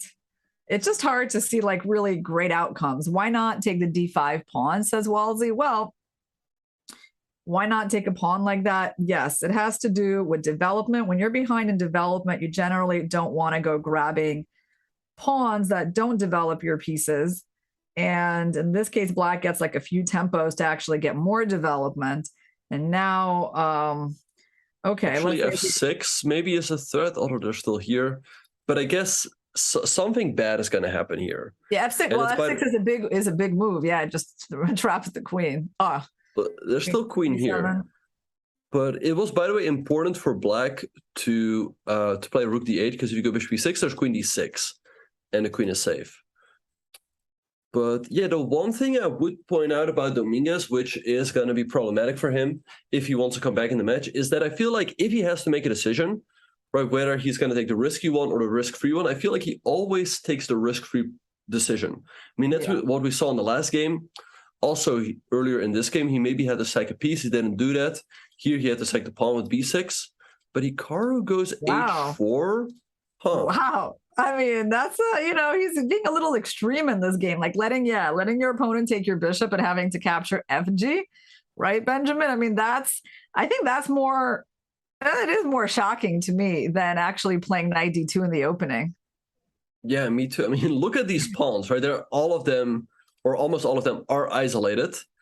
But yeah, right now to me it seems forced. You have to take this bishop on g3. You have to damage white's pawn structure somehow. Because I think if you wait, let's say you go rook e8, now can we take, and then we have rook takes h6 as an intermezzo, because we throw a checkmate. Black has to make an awkward move, and then we take the knight. So I think you should take, white recaptures, and then you make some move. What?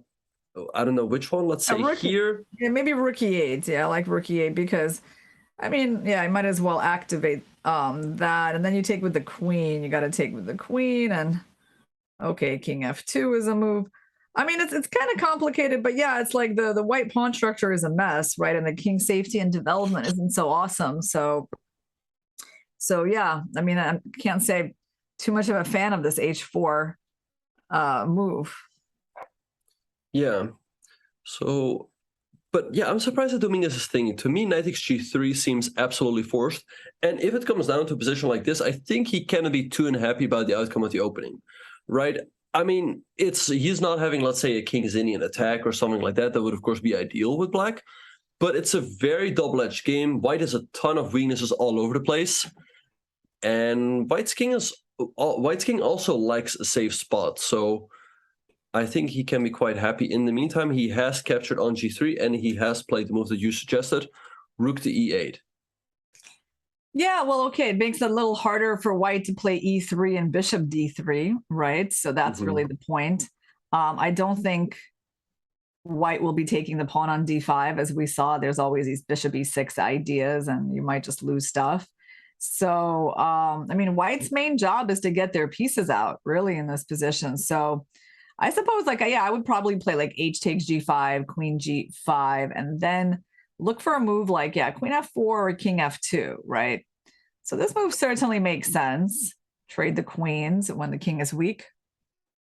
Yeah, I like queen f4. First of all, we threaten to take this pawn over here.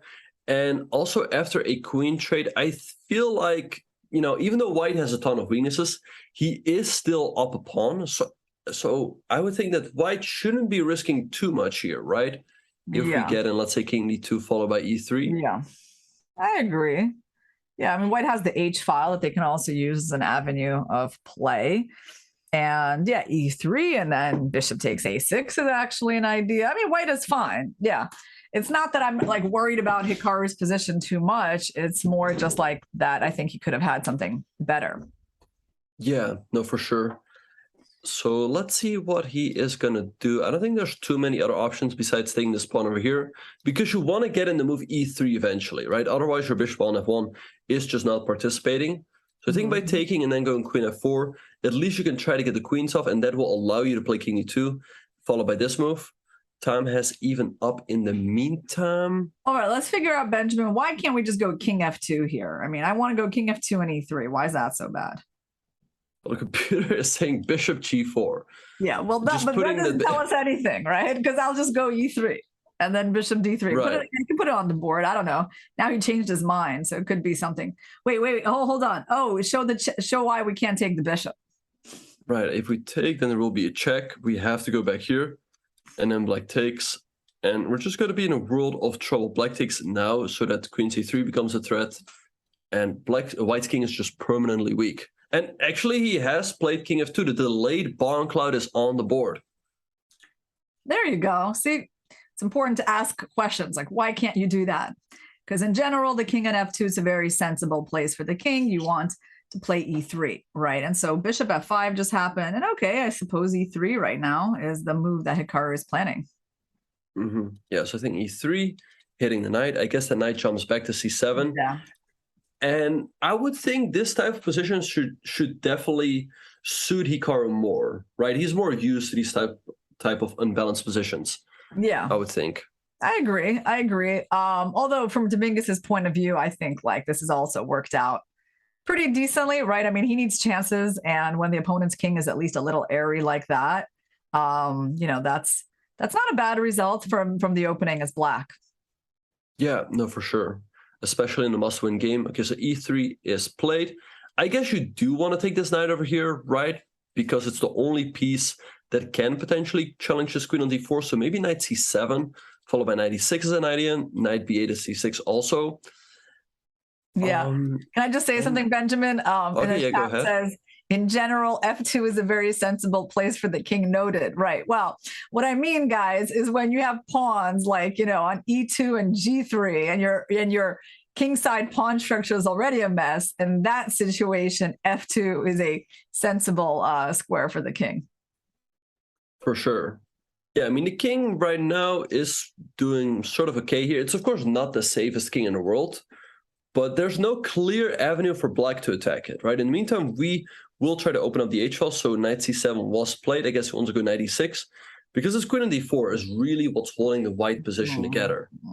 You know what I think, Benjamin? Like, I think that White really would like his knight to go to d4. And at some point, he won't mind moving his queen somewhere just so that the knight can go there. And, you know, losing the c5 pawn is probably not that big of a deal. My prediction is that this game will end Well, okay. Hopefully there's not going to be a queen trade, but I would really like it to end with some sort of attack on the H file, which I think is plausible. We just saw a trade on G5. Now you could go queen F4 if you do want to get the queens off. Because But rook E4 is a problem, right now. yeah, and he has played queen F4. Yeah. All right, so one way or another, the queens are going to get exchanged. I guess 96, something like that, takes. And I kind of like Black's position.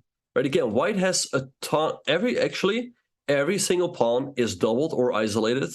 And Black's just going to go here, pick up this. And how do you hold this together? Yeah, wait, okay. This is a little sad. I was just saying I hope there's no queen trade, and it's already happening. Yeah. It's already on the board, queen F4, okay. Yeah, so Black has now a very obvious plan how to regain the pawn back. Then he will have a better pawn structure.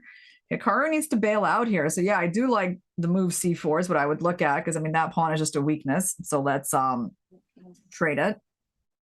Yeah, C4 seems like a good move, because if Black takes, then we bring the bishop into the game. And I think here White doesn't have much to worry about. Rook C8 can be met with Rook C1. So in case of takes, you take, and you win the game. But I think in case of C4, Black is just going to go, let's say, Rook A to C8. And if you take, Black takes here. And in case of these trades, Black takes, and the Rook is getting pretty active. So this is also not without risk, I would think. Yeah. Wow. Something's gone a little wrong for Hikaru.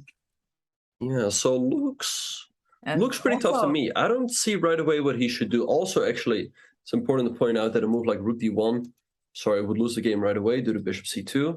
So Hikaru has played Bishop B5, hitting this rook. And where do you think he's going to go? Is he going to go to E7 and use this rook to attack, or is he going to go Rook E8 and attack the pawn right away? Bezos's pocket. Thanks. Well, take my energy, Hikaru. That's a great question. Okay. Yeah, I'm glad I didn't have to answer that, because I had no idea. Well, I think Rook EC8 allows Bishop D7, so that answers our question. Okay. That's why he went Rook E7. Yeah. All right. Yeah, I think sooner or later you have to go C4. It's looking tough. Hikaru now also getting down on the clock. Let's see what is going to happen. Knight D4, I guess you just move the bishop to G6, right? Yeah, well, yeah, you definitely can't take there. So knight D4, bishop G6, and then the problem is that the knight is not helping you so much. And if you trade, you know, they can even take with the pawn and improve their pawn structure, and your bishop on B5 is pretty useless. Yeah, now again, you have weaknesses all over the place. So it's looking really, really tough. He's down a minute now. Knight D4 played. Well, this is also much more Dominguez's kind of position, right? Like he will be feeling pretty at home in this end game with some edge on the clock, and like knowing that he's a bit better, and he doesn't have to worry about any kind of kingside attack by Hikaru. So, I mean, yeah, well, Dominguez has gotten himself, I think, in as good a position as possible, you know, in this game. Right, and Bishop G6 has just been played. I mean, I guess maybe you have to go C6 here, because if you let Black take the pawn, then the material is going to be equal. You have so many weaknesses that maybe the position is already lost, right? I mean, 94 is coming. This pawn is weak. This pawn is weak. The pawn on E3 is weak. I think you simply don't hold. So he has to try to somehow remain up a pawn. But the question is how, right? Let's say we go C6. Let's say Black takes. If we take with the bishop, see, although this seems quite okay. Yeah. Maybe this is what he should do. Yeah. But look at the time. He's now down a minute on the clock. Huh. Yeah, I wonder what's taking so long, because I do think that C6 is at least a pretty intuitive move, just to trade pawns when you're worse. And there he goes. Okay, good. So he does that. The only question is when they take, which piece do you want to take with? Because I really think both are possible. And either way, bishop takes seems a little more intuitive to me. But knight takes rook C7. And what do we do there, Benjamin? That is a very good question. Yeah, I guess now A6 is a threat. So after bishop A4, there's knight C5. So we do have to move the knight, maybe to B4. But it seems a little loose. And actually C6 was played and Dominguez traded on D4. I think Hikaru should be very happy to see this move. I mean, now after, let's say, CD, your pawn structure is very much fixed, right? Yeah, he must be thinking that he's going to invade on c2, but what's the issue with that, Benjamin? So if pawn takes c6 now, and let's say rook c8, is it just we just take the pawn? I mean, he definitely was counting on this, but after king f3, somehow we're alive, yeah? Right, or even let's say even king g1, right? Even let's say we go to g1, black takes here, and we go king h2. How terrible can this be? Right, I mean, we're still up a pawn. Okay, yes, we have these double pawns, but we should be able to trade off one of the rooks. Hikaru, by the way, has captured with the e pawn. Okay, and rook c8 by Dominguez. This could be tricky, because now maybe both rooks can infiltrate. But I guess maybe rook he1, trying to get a rook trade in. Yeah, that's a kind of a free improvement of the rook that I think Hikaru will definitely like. Yeah, I think he has very good chances of getting away with a draw here. Yeah, rook h1 definitely seems like the right move. I think Dominguez will have to try to keep two pairs of rooks on the board to keep some attacking chances. Because let's say you trade an e1, I don't think white is risking anything at all. Or actually, this would be a blunder. You have this intermezzo. Nice. Yeah, and then after rook takes e1, you have bishop c6 taking the d5 pawn. Yeah, rook, okay, Yeah. rook he1 seems like a very obvious move. Like you basically either get a pair of rooks off the board or you just get to improve your rook for free. So there's no bad outcome to it. I think he will play it. He was just thinking about which rook should go there.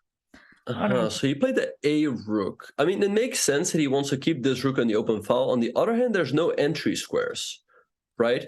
And at least the rook on a1 was defending this pawn on a3 in many variations. So rook ec7 by Dominguez. And look at the time, he carved down to a minute while Dominguez still has 3. I guess you take, but that looks very, very risky, right? Yeah, you don't need to take, I guess. You can also move your rook somewhere. Rook e3, but at some point, yeah, at some point they're still going to take on c6 and go rook b8. And maybe, I don't know, do we want to play bishop d3 and trade that bishop? That's an interesting question. Is their bishop better than ours? You know, like let's say we go rook e3, pawn takes c6. Like, do we want to play a move like bishop d3? I like the idea because if we trade off this bishop, now our rook will get entry squares. And also, let's say black trades and goes king g7. I think g4 will be a nice move. Bring this rook into the game, and that should give Hikaru the counterplay he needs. But he has played rook to e5, b takes c6, and bishop e2. But now, I mean, after f6, I don't see how we enter. Dominguez played rook b8, sacking the pawn. Wow. Wait, so can we go back just a little slower? Because so he went on, he went rook e5 instead of rook e3. Got it. So he had a different concept. And rook b, so he sacked a pawn, he's infiltrating. And okay, he's not going to win the bishop on e2, but I guess he's going to try to win either the a pawn. In fact, I kind of like that, rook a2, trying to win the pawn on a3. There he goes with that. But it seems rather slow, right? Even if you take here, maybe what Hikaru could do is something like g4, takes, check, here, g5. And if you take, I want to go here and set up a mating net. But there's still bishop g7, there's still bishop g4 with this idea. And it becomes very tricky all of a sudden. Yeah. If you were to go f6, this looks bad because now somehow you run into a lot of checks. And he has played the move g4. He wants to close the mating net around the black king. Wow. I wonder if maybe on, yeah, actually should black be going rook c8 at some point? So if we take on a3, are you going to give me the check first, or are you going to go g5 first? I think check first to stop rook to c8. Right, and all of this is on the board. g5 has just been played by Hikaru. Yeah. He's still down on the clock, though. 36 seconds against 2 minutes. Yeah, well, it's interesting. I feel like anything can still happen. Definitely Hikaru's got his ideas here. But what happens on bishop h7, actually? That's a very good question. I don't know. You stop the rook from coming in. I think it makes a lot of sense, but he has played f6. Okay, but now let's say you take and maybe just rook back. I don't think white should be risking too much there, right? Yeah, because you get a lot of play against the king. I mean, the black king is just pretty open, and you still have 2 rooks and a bishop on the board. And I think you're going to go rook e3, and then you will go g4. And, well, it's one of the ideas. You can also just go like rook f3, rook g3. And also if they go bishop e4, even there we go, like maybe rook g3 and rook h6 ideas. Right. Yeah, I guess bishop e4, we go bishop f3, try to trade the bishop off. Also And in case of check, maybe just rook e2. I think Hikaru should be fine here, and probably Dominguez also realizes that. I'm sure he must be looking for a way to keep things complicated. He goes rook e7. Now the big question is, do you trade? Or do you... I would think, especially given the fact that a draw is a good result, you trade. And he goes rook h6. Excellent move, activating the rook. And so now on king f7, what's the plan there, Benjamin? I guess c4. And so, or maybe even, rook... Yeah, rook h3 is way too passive, so we don't want to do that. Oh, he went for bishop h5. Okay, he wants to try to force the draw. This should be a draw. Right? Check here, takes, and in case of rook d3, rook a4. Yeah, you should be holding there. You should be, but it's still a little bit of work to do, right? Yeah, actually, you know what he should do? Right, on the other hand. Yeah, first play rook a6. Get the king to go to d6, and then rook a4.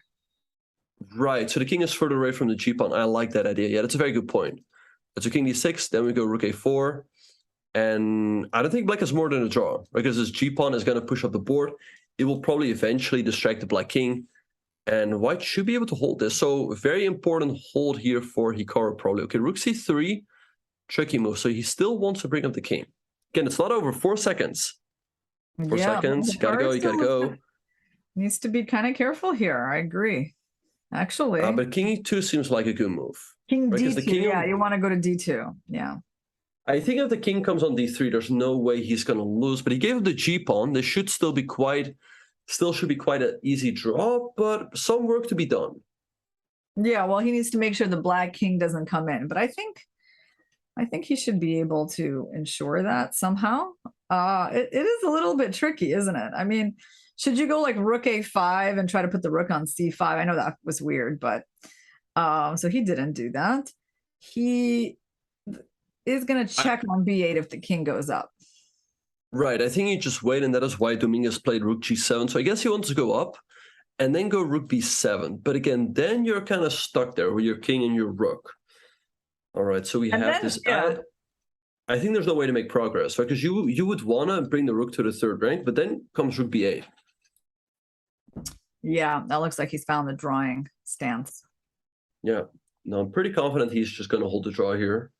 There is a way to get yourself checkmated, though, as white. Like, look at this one, Benjamin. You go, if black goes king b6, you go king b4, king c7, king c5, rook b5. Like, there is a way to self-mate if you're white, but it's not forced.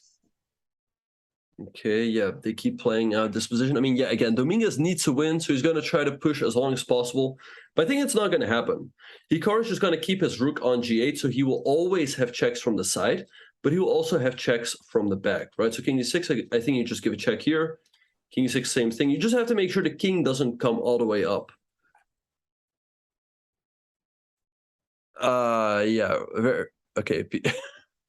Anyway, king c2, it feels like it's almost a threefold, but not quite. Oh, and there it is. Yeah, so very important save here in game 3. Hikaru holds with the white pieces and keeps his 1-point lead going into the final game. Yeah, well, I mean, this was a really topsy-turvy game, I have to say. We saw all kinds of things there, from like a weird opening move by Hikaru. We thought Dominguez, had a lot of good chances in the opening. He misplayed it, then Hikaru was like clearly better, and then Hikaru kind of played another surprising move. And finally, Dominguez was better in the end game, and Hikaru had to equalize it, and he did that pretty smoothly, but had to do some work for it. Yeah, no, he was definitely in a little bit of trouble at the early stages, but yeah, the draw here is a very good result. So let's check in real quick what's happening in this game between Fabiano and Draken, but it looks bad for Fabiano. Wow. Could he get knocked out here? Wait, queen c4? I think so. What do you do? Because check king c6. Wow. And mind you guys, queen d7, the solid option. That's not bad, yeah. But I mean, it's kind of amazing because he has no chances to win at all. Like, he's just in the worst end of this bishops of opposite color and queen endgame. And queen c4 was like a really big chance to infiltrate. Like the queen was getting in everywhere, right? Like there were like mating ideas, winning material ideas. It's actually amazing that Andrakin decided not to go. Like all he had to do was see one move that he just gets out of check, right? Isn't that weird? Yeah, it's kind of odd. I mean, maybe he was worried after, let's say, queen g8 that, but I guess you pick up so many pawns with check, Yeah. right? That he should have been able to figure out, like, okay, white has these threats, but I should be able to pick up the pawns and then eventually maybe make the way for my king. But after queen d7, it still looks unpleasant for Fabiano. And keep in mind, you guys, if Fabiano loses this game, it's over. It's over. He's already down 1 point. He cannot afford to lose another one. Yeah, well, okay, so he's holding on to this pawn, and of course, white is dying to get a queen trade that black will do everything in his power to avoid, and black is going to play against the weakness of the white king. Obviously, black's king is a lot safer, and black's bishop is a lot better for the attack, so white has like no chances of attacking the black king here. Yeah, it's very unpleasant, isn't it? Like, I feel like even this position, let's say I go, I don't know, queen g1. Let's see why that move is bad. Okay, never mind. He played bishop c4. That's fine, because now the king can always hide on a6. Nothing wrong. It still looks extremely unpleasant, especially given the time situation, right? Fabiano down in 20 seconds. I guess you hold with the queen on c2, right? What is black going to do? But it feels like there should always be tricks. Yeah. So check block. Yeah, no, this is really a dream scenario for Andrakin, because even if this game ends in a draw... Oh, he blundered! Oh my god! Whoa, he just blundered the What pawn. happened? Wait. Oh, queen e3 was terrible. You just have to move the queen here. But now you can check on b3. You can also pick up the pawn. I think Fabiano's gonna get knocked out here. Maybe just a4. Okay, queen f1, great move. Wait, what do you even... Wait, I think you're in Zugzwang. You're in Zugzwang. You don't have a move. Bishop g5, you lose this. You cannot move king e3. So check king f3. But there's even queen e4 that wins the game because you create two passers. Yeah, but yeah, it's very logical to not trade the queens here, right? He needs to just trying to mate him. I mean, I guess he's just going to go a4. Oh yeah, that's the point behind bishop b5. Again, it seems very tough to me to make a move here for Fabiano down to 4 seconds. Yeah, this is so sad. Wow, like after that first game that he was totally winning in and losing the drawn endgame. This is like such an absolutely disaster scenario for Fabi. Yeah, it's not over yet though. Queen a1. He wants to go a3. It seems a little bit clumsy. Yeah, but you know, a3, a2 still, like as long as the king on a6 is safe, right? Like here comes queen b1. I think you're losing the bishop, and I think that's it. Not too clumsy. Where do you even go? Queen d2, I guess. Yeah. But okay, here comes the king. There's some counterplay. Okay, queen e2 check. Wait, it's not over. Bishop King a5, d3. bishop a3. Wait, and Andrakin also down a couple seconds. Somehow this queen came in. Wow. Wait, queen c3. Check, and then you escape. Wait, wild stuff. What's going on? Okay. Yeah, no, it's over. It's over. He escaped the checks. Now this b pawn is going to roll down. And white doesn't have enough. Wow, I'm really sad for Fabi. Yeah, because this king can always hide. You can always hide on b2, or if you go b2, you can hide on b1. So there's never a perpetual. I think that's it. There goes the king, and I think he's just gonna get knocked out. Oh, yeah. What a shocker! What a shocker! Fabiano Caruana gets knocked out in the round of 16. Of course, his opponent, Andrakin, is a formidable player. But Fabiano had that win in the first game. I think that would have changed everything. Yeah. Yeah, Andrakin looks really happy. Well, congratulations to him. You know, he, of course, played a good match, took advantage of his chances. And, you know, but there were just a lot of missed opportunities by Fabi, I think, today. I mean, and I'm not even talking about the first game. Like, even the second game that he lost, like that losing that end game was like really unnecessary, you know. And it kind of felt like he was the one who was like trying to win even at some point, because he like declined a repetition of moves and then just wound up like blundering in the end. So yeah, that was quite a disappointment. But we got another finalist to the top 8, Dmitry Andrakin, joining Levon Aronian, and Wesley So.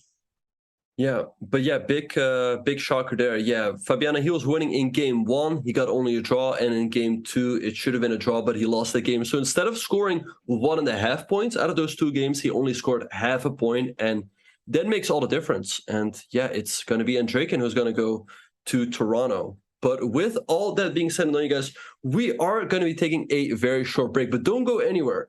It will all go down in game 4 between Hikaru Nakamura and Leinier Dominguez. Hikaru has that 1-point lead. Let's see if he can hang on to it. We will see you guys after the break.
And welcome back, everyone, to the round of 16 of the Chess.com Global Championship. We are getting ready for game 4, Irina. What do you think Dominguez is going to do in this game? Well, interesting. So he played e4 against Hikaru. We had that kind of line that looked into turned into some Petrov. He had a lot of deep prep there, but it didn't really get him anywhere. I mean, should he go and try e4 again or not? Well, okay, that's the question, but he sticks to his openings and goes with e4. And let's see, now he goes for an Italian game, which is also something he's played against Hikaru pretty recently in St. Louis. And okay, it's a pretty tame opening, but something that, leaves a lot of play for the middle game. Yeah, I think this is a much better approach than what he did in game 2. Right here, he keeps more pieces on the board. The game is kind of slow, right? That's sort of what you need in a must-win game. Whereas in the game the last game where he had the white pieces, it was sort of it was a bit of a gamble, right? I mean, if Hikaru knows all the best moves, he's going to equalize. If he doesn't, then Hikaru might have a worse position. But here, the worst that can happen to Black is getting slightly worse. But there's no way for Black to equalize right away. Right, so I think this is definitely the better way to go for Dominguez, and it's also actually the line in which he beat Hikaru in St. Louis in the rapid portion. Yeah, I like Hikaru's knight e7 move. Definitely the knight on c6 was always getting hit by the b5 pawn, so this makes sense to me. c4. Okay, so Dominguez, does he want to play for d4 at some point? I mean, I suppose he does. I imagine if he put his knight on g3, Benjamin, and could go d4, why not, right? Seems like a perfectly reasonable plan. Yeah, I think that's definitely on his agenda. And in St. Louis, I think Hikaru at some point played the move a5, right? And if I remember correctly, Dominguez just took it. Isn't that how this game went? Yeah, well, it's interesting. Let me actually look up that game. I have these games somewhere nearby. And I know the idea you're talking about, but I think it was a slightly different position actually with the pawn structure in the center. So let me see, St. Louis. Oh, it was actually really recent. So hold on. It's going to I think they're going down exactly that game, right? Again, with a5 from Hikaru. All right. Which seems rather risky, right? I mean, maybe Dominguez has prepared an improvement. Also, Dominguez is still playing very quickly. And Hikaru has already spent some time. And here it is, h4, probably the novelty that Dominguez prepared. Okay, so I am finding it. Okay, yeah, knight e7. Wow, you're right. This has all been played. Okay, it's funny that you recognize the position immediately. I was like, oh no, that must have been something else. Okay, so... But h4 has to be a novelty, right, from Dominguez? You said h4. Yeah, in that game, he played knight g3. Oh, okay, knight g3. And all of this happened. Wow. Knight g3, d5. Wait, so they're going exactly into that game? There's no... Mm-hmm. I think so, right? Wait, no, 1 second. The bishop is the bishop also on d2? Yeah. Or no, wait, I think the difference was that in that game, Dominguez played b5, if I'm not mistaken. Yeah, he played b5 in that game, yeah. Right, and if the bishop c5, Hikaru was completely fine, but here he does capture the pawn on a5 to critical continuation. Yeah. Actually, I remember we talked about that, right? Back when we watched this game. Did we watch I think you were together? doing commentary with Fiona that day, but I was lurking in the chat. Yeah, and I remember that this ba5 move was critical, but we actually thought b5 was the more human move. So interesting that they're totally repeating that game. Wow, that's kind of a rare thing, right? That you just repeat a game you've played that many moves. And it's also slightly scary for Hikaru because we've seen how well Dominguez is actually prepared, right? So you don't necessarily want to go right into his preparation. All right. Took $5 so let's go back a little bit and see how that pawn sack happened on h4. Yeah, so he played h4, sacking the pawn over here. I mean, if you don't take it, I think White will go h5, kick the knight away, and gain even more space. So Hikaru took it. Takes, knight f5, hitting the queen, and the queen went back to d8. So for the moment, actually material was equal. Black has the slightly better pawn structure because these pawns are doubled. On the other hand, it gives White this open b file to attack.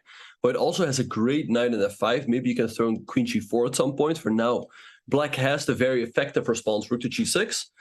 But it definitely seems very tricky for Black. But the good thing is that Dominguez is finally going for a think. So he's out of book. Yeah, I mean, there's so many long-term ideas here for white. Like, obviously, I really like white's position. And primarily, I like white's position because of that amazing knight on f5 that is very hard to get rid of. If we could get rid of that knight, okay, I would feel much more comfortable. But he's going to use that knight to launch an attack. So he even has a plan of like g3, king g2, rook h1, and just bringing more pieces to the h file. Of course, Hikaru's rook on e6 is a really good defender on the 6th rank, right? It like protects the h6 pawn. It can go rook g6. But the bishop on a7 is quite passive. I suppose he could bring the bishop to c5 and f8, but also he has problems with b7 pawn. So that's actually why one move here is rook b1, which is what Dominguez played. So the idea of rook b1 is not that you're going to win the b7 pawn. The idea is that if you make black go knight c5, that the bishop can't go to c5 and the bishop remains pretty bad on a7. That's a very good point. And Hikaru, instead of that, played rook to b8. All right, so let's see how Dominguez is going to follow up here. After rook b8, you know, white can start considering a move like f4. Because if you take, your bishop will be under attack immediately. So I don't think that's what you want to do. But it could be an idea down the line.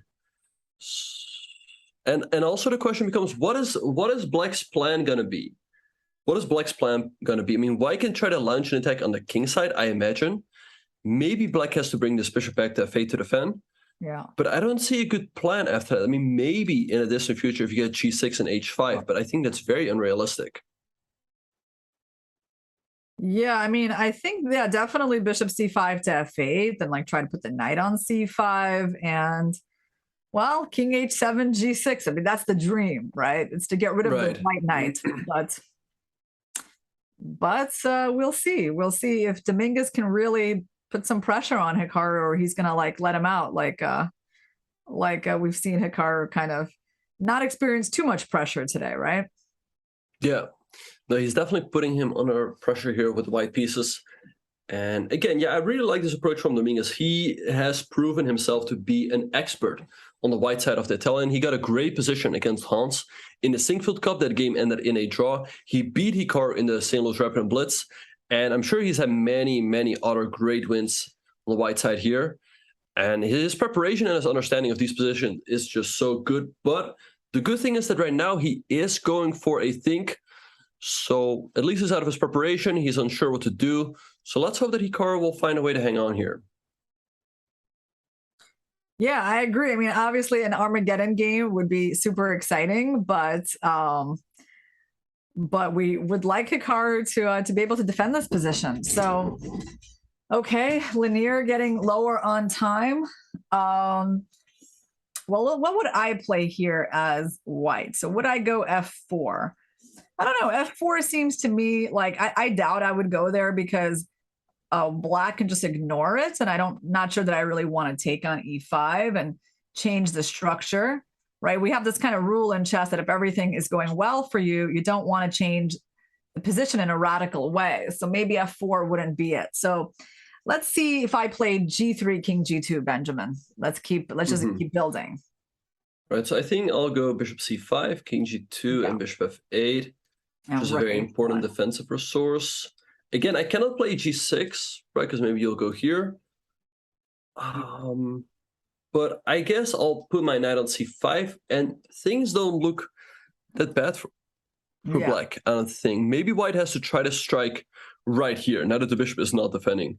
And some people were wondering in the chat, what is an Armageddon game? So in an Armageddon game, white gets a time advantage, but on the other hand, black gets draws. Right, so if the game ends in a draw, black moves on. Now, in this particular tournament, the players will have to bid as to how much time they're willing to play with as black. White gets 15 minutes. There's no increment. So we've seen bids ranging from, let's say, 12 minutes to I think the lowest bid that was made was by Vishy Anand. He beat 7 and he lost. I mean, in my opinion, 7 is really way too little. I think starting out with an 8-minute time disadvantage is just just makes it so difficult for yourself. Yeah, so G3 played. Benjamin says the engine was not impressed, but yeah, that's poor Leinier listening to my ideas. But you know, the reason I suggested it, guys, is a very human idea, right? To like get, you know, use the H file. But it's true that Hikaru is actually going to be able to get into that defensive setup that we saw for him, and things are not so bad.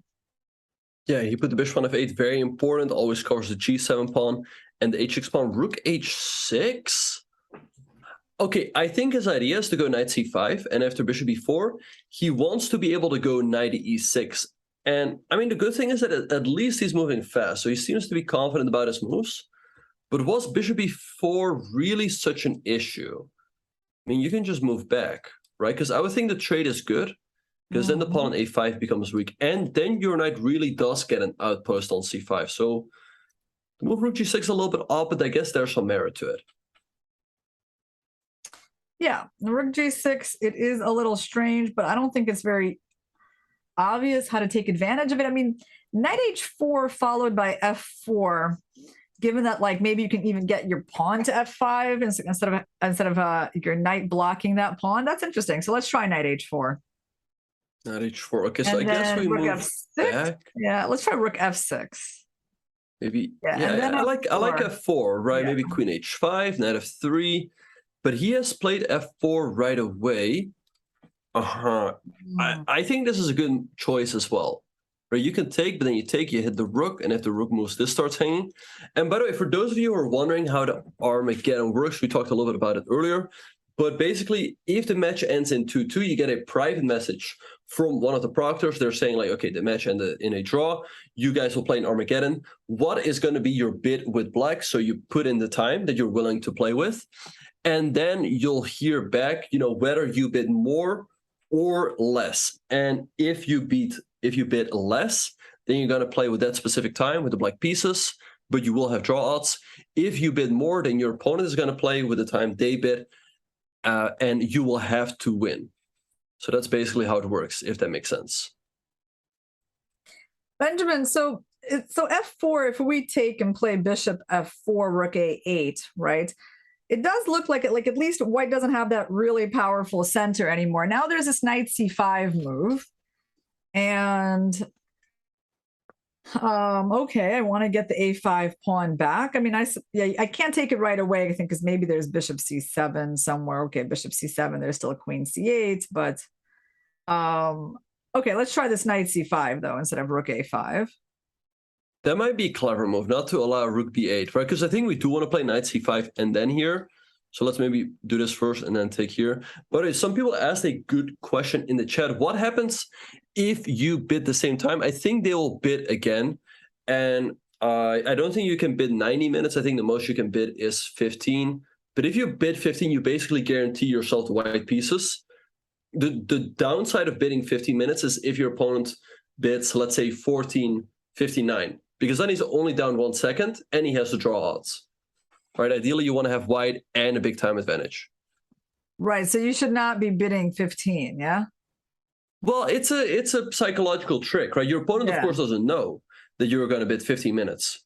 And you guarantee yourself white. So your opponent's going to bid, let's say, 11 or 12.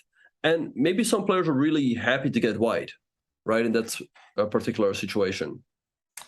Yeah, it's true. Like, actually, Armageddon bidding is like a skill all of its own, right? Like, it's not really something we use very often in chess, guys.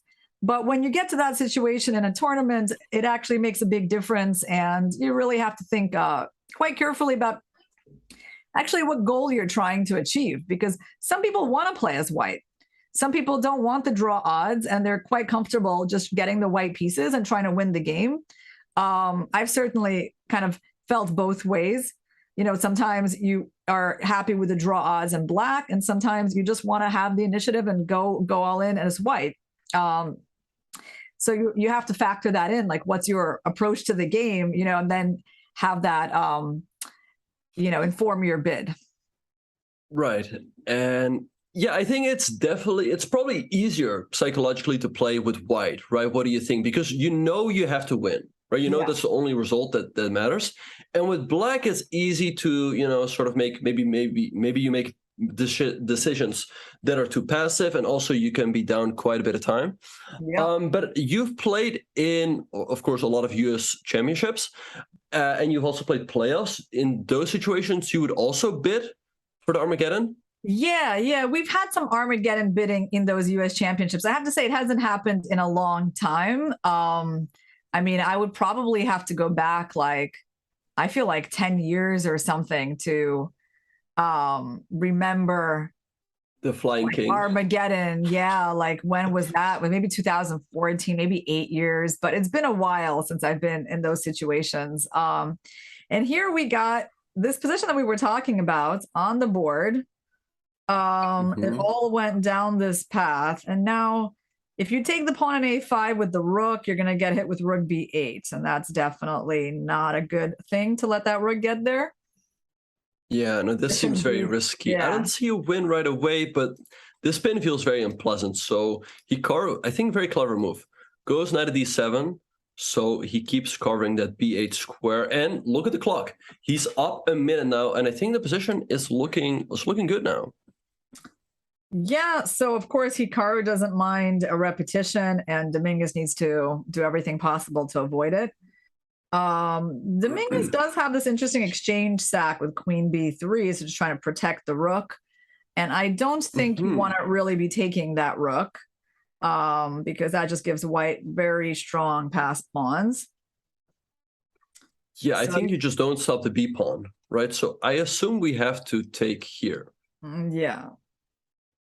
But yeah, I was just curious, right? I mean, these days at the US Championship, is there still bidding involved, or is it just white gets 5, black gets 4? What is the system like these days? Yeah, it's really interesting, Benjamin, that you'd have to ask someone who studied that. I don't know. I don't really look that far ahead because, first you got to play the tournament. Right, then, yeah. And then it doesn't feel very relevant unless you're actually not just in a tie you have to be in a tie break, and then you have to get to the end of it for this to even come up as a question. So it's a pretty rare scenario. So I'm honestly not sure. But I would think that there's bidding. I mean, we always bid for it in the past. I just looked it up. Playoff procedures. If 2 or more players are tied for first, the playoff shall be held to determine final standings among all tied players. And an Armageddon game is defined as follows. White shall start with 5 minutes and black shall start with 4 minutes. And only a 2-second increment shall be added starting with move 61. I like the bidding format. And I think that originated at the US Championship, right? Or at least in the US. Because I remember Alejandro playing an Armageddon against Kamsky that he lost. But I believe why would get 45 minutes? But I don't think there was no increment. So basically, right? So how is it decided who's going to play white or black in the Armageddon if there's no bidding? It's just like a random coin toss or something, or? I think it's a coin toss. Yeah, I think how it usually works is that, let's say the higher seeded player, they so let's say like this, right? The arbiter, they take 2 pawns. And then if the higher seeded player chooses correctly, let's say you choose the white pawn, which is the one you want to choose, you can choose. So if you guess that one, you can choose if you want to play with black or white. Yeah, that makes sense. By the way, Benjamin, we got some action in the game, and it looks like Dominguez has made some progress. Let's go back a few moves and see how he avoided the repetition. So a6 was played, tricky move. If you take the rook, you allow this. Hikaru took with a knight, but now queen h5. I feel like there's some threats over here that Hikaru was probably also worried about. He played queen e8, but now came rook hb1, and now knight c5 will be met with rook b8. And what do you do here? It feels like all of black's pieces are completely stuck all of a sudden. Yeah, he actually can barely move anything, and right now white's b file control looks amazing, really amazing. Wow. I actually feel like, Hikaru just got himself into some big trouble. And Dominguez played this really well. Yeah, no, it seems quite problematic. Yeah, knight c5 is not a move. So let's look at black's pieces, right? I mean, you can't really move the queen, I guess, or maybe to e6, although that doesn't do much. You cannot move this knight. You can maybe move the rook, but again, it seems like all of black's pieces are completely stuck. So It's Maybe looking very rook tough d8. here. Yeah, rook d8. Maybe with some rook d7 ideas, or at least knight c5, so you don't get hit with rook b8. I like this move, right? Because now if you get one more move, you can play knight c5, and at least rook b8 doesn't come with a tempo. Yeah. Right, you can take on d3. And he has played rook d8, great defensive move. So now knight c5 is a threat. You hit the rook and the pawn. So let's see what Dominguez is going to do about it. He could go queen back, but it feels like a bit of a concession, right? Moving a piece backwards. Yeah, okay. I mean, Hikaru is worse, but I mean, it's still survivable, I would say. Yeah. And he has that edge on the clock, right? That he always manages to put to work. There's also a really interesting idea for black with c5 and knight b4. That's like an alternative way to improve the knight, which is actually pretty interesting, I have to say. I don't even know which one I prefer, because I kind of like also clearing the 6th rank totally for the rook to take part in. I like that idea, yeah. Maybe just c5, knight b4. This rook can come to stop the a-pawn. And at least it blocks the b4 rook. Yeah. Actually, what white should do is maybe rook here, to make sure that the rook comes in before this knight blocks its access. And he has played c5. And the thing is, the one problem, though, is, oh, there's Dominguez so fast. Yeah, not letting his rook get cut off. The problem in this strategy, actually, I just realized, is now our bishop on f8 is really going to be bad forever. Like, it's actually a dead bishop. It's impossible to improve him. And that's the drawback of having that pawn on c5. Well, maybe I should have thought about that before I suggested it. But yeah, I mean, like, it's Hikaru's under a lot of pressure here, guys. I do think we got to spam this flower right now because, you know, bad pieces, strong pass pawn on the A file, strong rooks. I mean, actually, everything really strong about white's position. Yeah, it looks really tough. I mean, yeah, just a5, push the pawn. Black is an extra h pawn, but that pawn is absolutely worthless. And this pawn on the a file is going to be a real problem for black. This knight on b4 is probably the only good piece black has. But as you mentioned, this bishop on f8 is kind of dead. It's doing a good defensive job.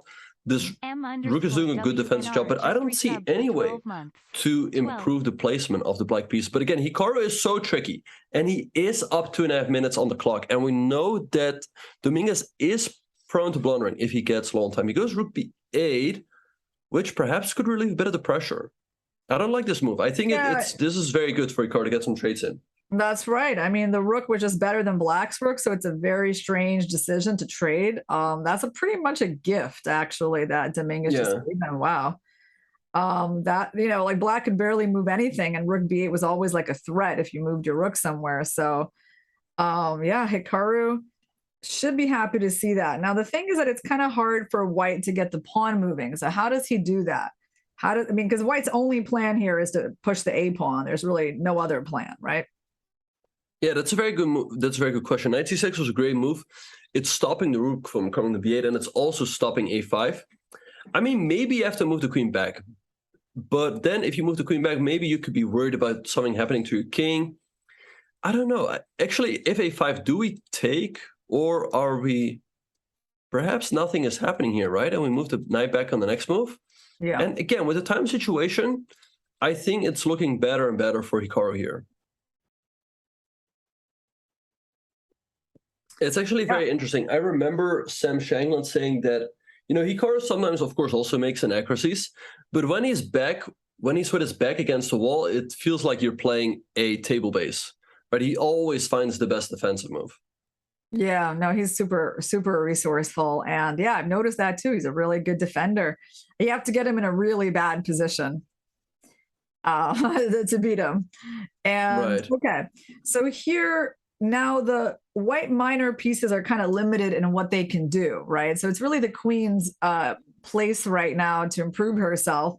And that's why some kind of move like queen d1, perhaps to go queen b1 or queen d2 or queen b3. Like, I think that is what Dominguez needs to be thinking about. Okay, he went rook b7. So why is that? Well, what is the point of that?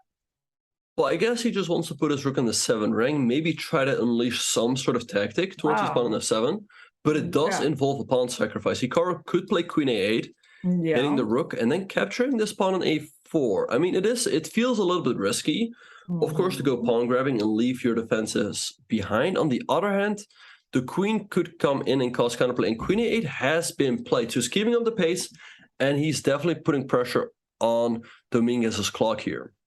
Wow. Yeah. Well, that's a forced pawn sacrifice on a4. You have to go rook c7. There's no other good square.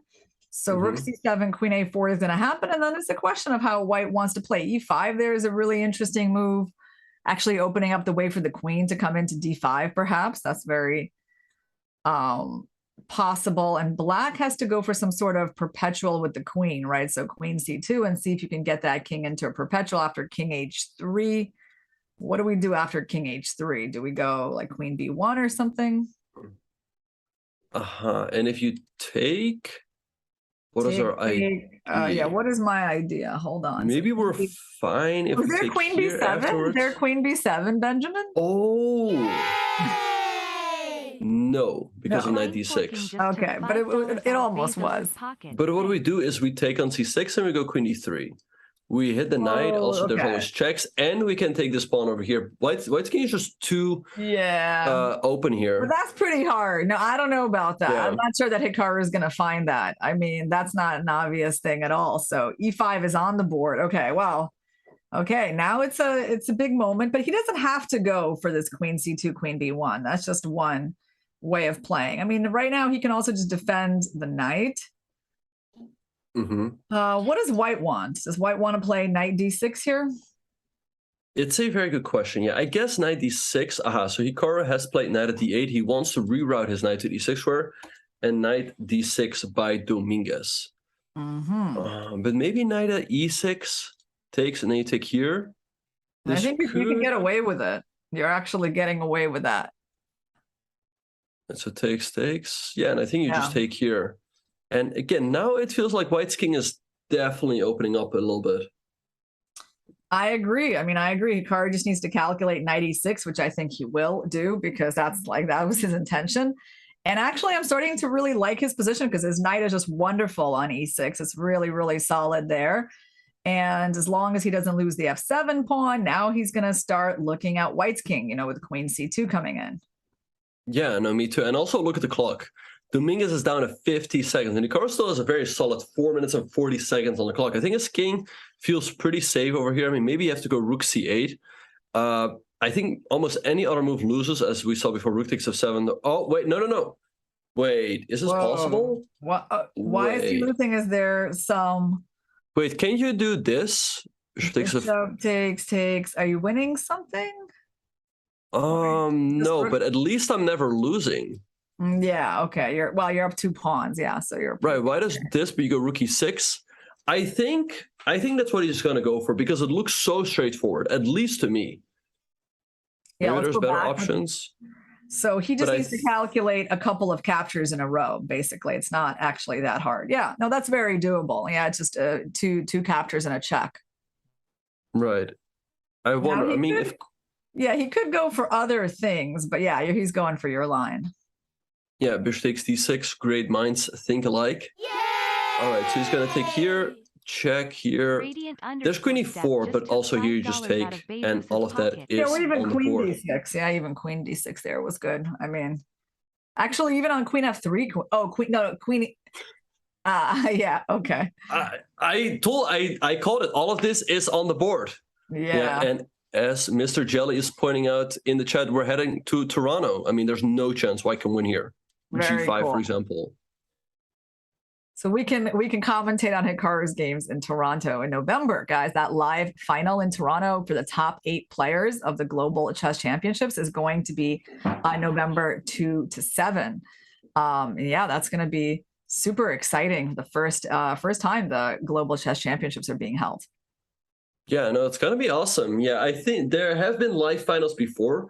I played in the Pro Chess League finals in 2019, but this is going to be massive, right? Seeing the best players in the world battle it out for such a big prize fund in, again, what I see as a unofficial online World Cup is going to be great.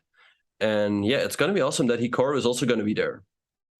Yeah, I mean, it's great to see Hikaru playing all of these top tournaments, and it's very nice that there's so many opportunities now to play like online rapid and blitz chess, right? So that he might have switched over to streaming more but he's actually still, playing a lot of chess and a lot of the important events, just maybe not as much classical chess. Right. Yeah, no, true. The only thing missing from this championship is Magnus, but other than that, all the best players in the world are playing. King C4. Dominguez is still trying, but there should be a way to make an easy draw at the very least. There's probably even more. Yeah. Well, Magnus, he's going to be seeing him in Reykjavik soon, right? At the Fischer Random World Championships. Yeah, I mean, so many events coming up, right? I mean, Hikaru is going to play first in the Fischer Random World Championship. That's going to be at the end of this month. Then I think pretty much right after, he's going to go to Toronto for the finals of this. He goes H5. The Evil Bar dropped, but this is just headed for a draw, which is still a good result. Yeah, I see someone here says the fact that chess.com will have the winner play Magnus in an unofficial world would make sense given the partnership. Well, honestly, I think so. I think, with chess.com, I think it'd be really cool if chess.com put on such an event, kind of like an unofficial world championship, and make the format that is appealing to Magnus to play, right? Because that was the thing. He wasn't very interested in playing a long classical match. But if you give him a format that he likes to play, especially I think in some kind of faster chess, then I think we can get such an online world championship.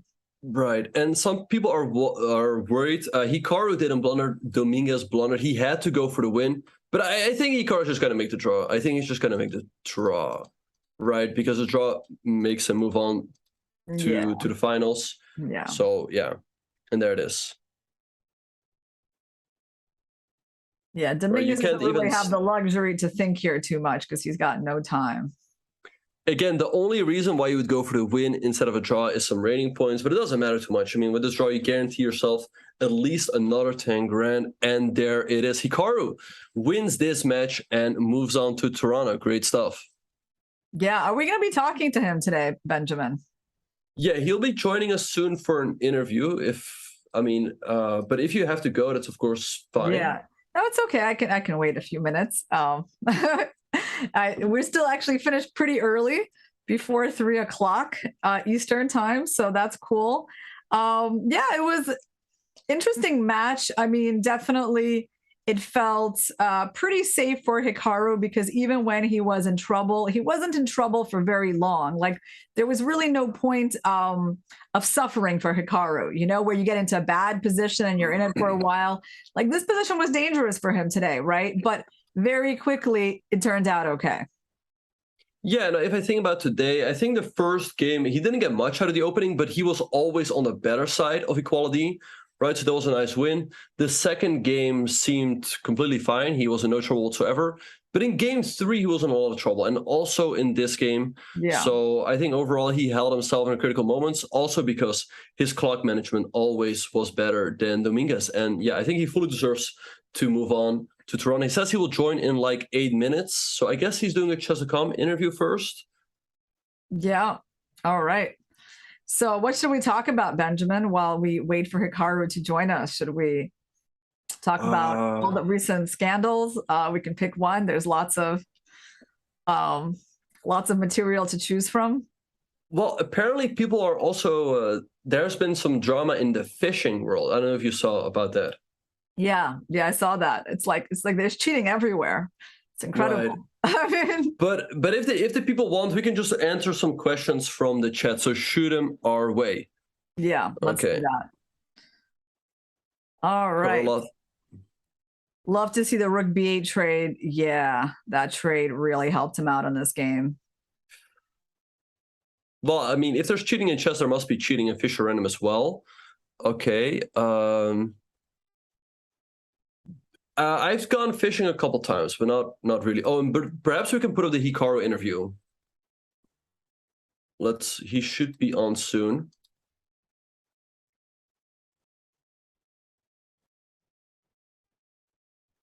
Was this a win or a draw? Hikaru was winning, but again, a draw is enough to move on to the next round. So again, that's why he just went for Rook A1, Rook B1. It's very understandable. So have you spoken to Fiona recently, Benjamin? About that. No, I haven't spoken to her recently.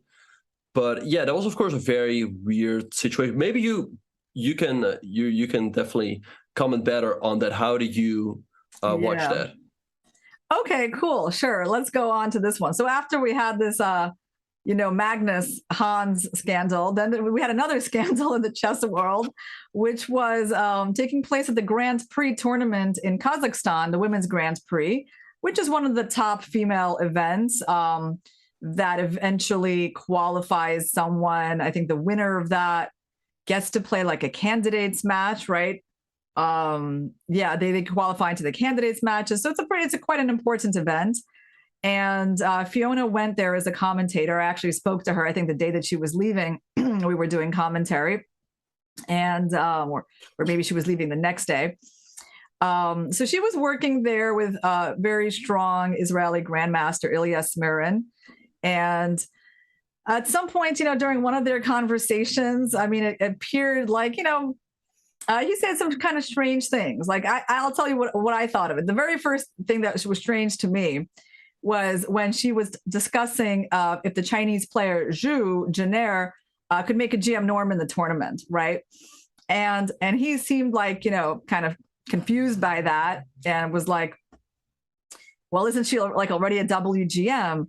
And when, she's talking about GM norms, and then he's like, well, why would she want to get a male GM norm? And it was so like, I don't know, listening to that. And I'm just gonna end it on that. I think because that's enough of an illustration. It's like, why would you question someone, trying to get the higher title? It's not like, it's not like Grandmaster Smirin doesn't know that it takes, a lot more work to let's say get to that rating and make 2,600 performance norms than something that's like 100 or 150 points below that, right? So it was very strange that he would like not see the value in like in a woman trying to get grandmaster norms, and to act like that wasn't like relevant at all. Like, why would she want to become that? Like, why would you want to become world champion or a PhD? Or, I mean, why not? No, why would that even be a question? It was puzzling to me, So yeah, I mean, that question already, it didn't start off very well when he couldn't understand, why a woman would want to be a grandmaster. Right. Yeah, and I don't know, also the tone sounded a bit weird to me, right? Like it felt like he.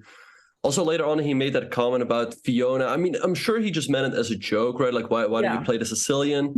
But again, already the vibe was not there, right? For such jokes, yeah. For such jokes, yeah. I kind of feel like you have to really know who you're talking to, and it's the whole context, actually, right?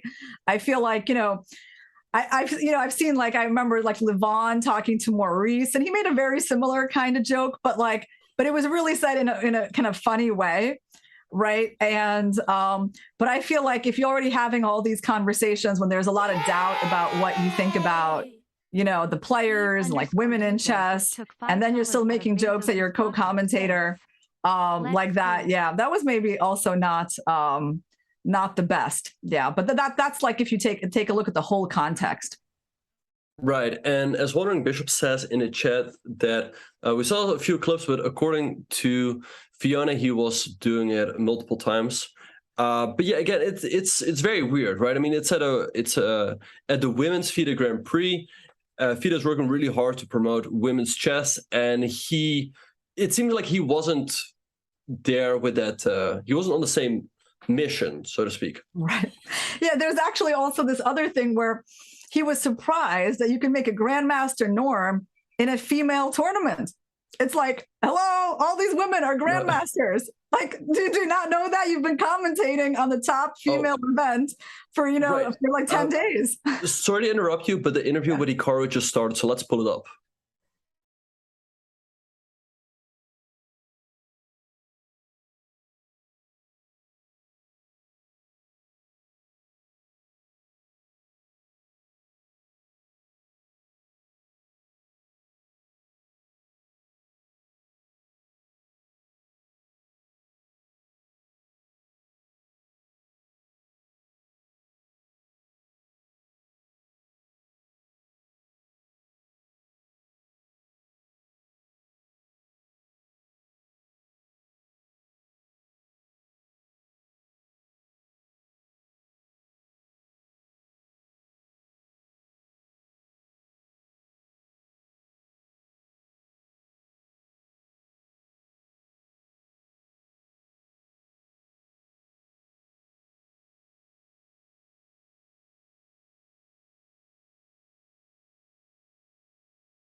in terms of how seriously you were taking the match and how strong of a player Leinier is and what a tough opponent.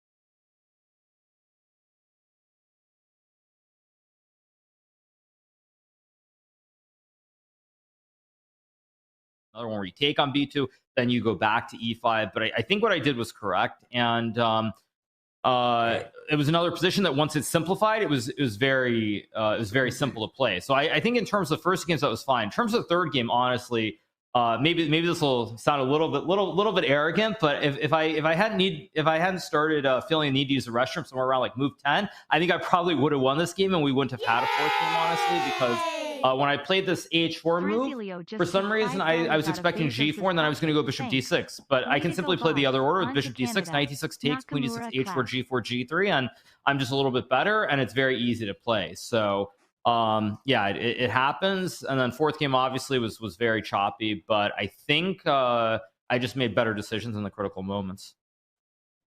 That was going to be part of my question. Is one of the things Robert and I said today, and one of the things that obviously gets said about this highest echelon like that you bring when you play, you know, especially in these rapid and blitz events, is defensive just ability to buckle down, play some rerouting moves, play quickly, not overthink the position. Do you think that is the single most important skill to make it to a final 8, for example, in out of 64 players? Is that really what it comes down to? Everybody has preparation, everybody's good tactically, but when it comes down to playing some of these unpleasant positions, it seemed like you were just unbeatable today. The position could have been slightly worse, could have been maybe much better for Leinier, but he wasn't just going to beat you at all. I mean, I think it highlights the difference between classical chess and then rapid and blitz. I mean, there's a reason when you play classical chess that you actually spend like 4 or 5 hours looking at stuff before a game as opposed to rapid and blitz. Because if I played the way that I played today in classical, I think I would have lost the last game specifically. So that does highlight a big difference. I mean, I think ultimately, yeah, it comes down to the critical moments when you're playing rapid and blitz, who makes less blunders. But also, considering that I knew I was worse, I started trying to just play Nepo style and just play fast. Unfortunately, I think my moves for the most part were pretty good. And again, as he started getting lower and lower, it became too difficult to play with no time on the clock. And also, I mean, when you're playing with a 2-second increment, I mean, you do have an increment, but that increment really goes by quickly. So if you get to like 30 seconds, it is almost as though you can make a couple of quick moves, and just like that, you have 30 seconds. But with a 2-second increment, it's very tough. And yeah, I thought I made good decisions when I was under pressure for the most part, and I'm very happy. Yeah, and Hikaru, you obviously are a world-renowned streamer and, you know, of course, beloved. Now your chess is taking you over the board again. You're going to Iceland at the end of October, then to Canada in the first week of November. Does that excite you to be playing, you know, in more and more over-the-board events in addition to your streaming? It's fun to play chess. Let's leave it at that. But I will say, I am actually really excited to go to Iceland. I haven't been there in I think 18 years, so I am really excited to go to Reykjavik. That should be a lot of fun. How I do that and then go to Toronto, I mean, I'll figure all that out later. But it is great because at the end of the day, I feel like with both the 960, but then also this event, really the main goal was make it to the end. Like at this point, like sure, I can lose the next match and I won't really care. I just wanted to make sure that I get to you know go and play chess. So it's all good.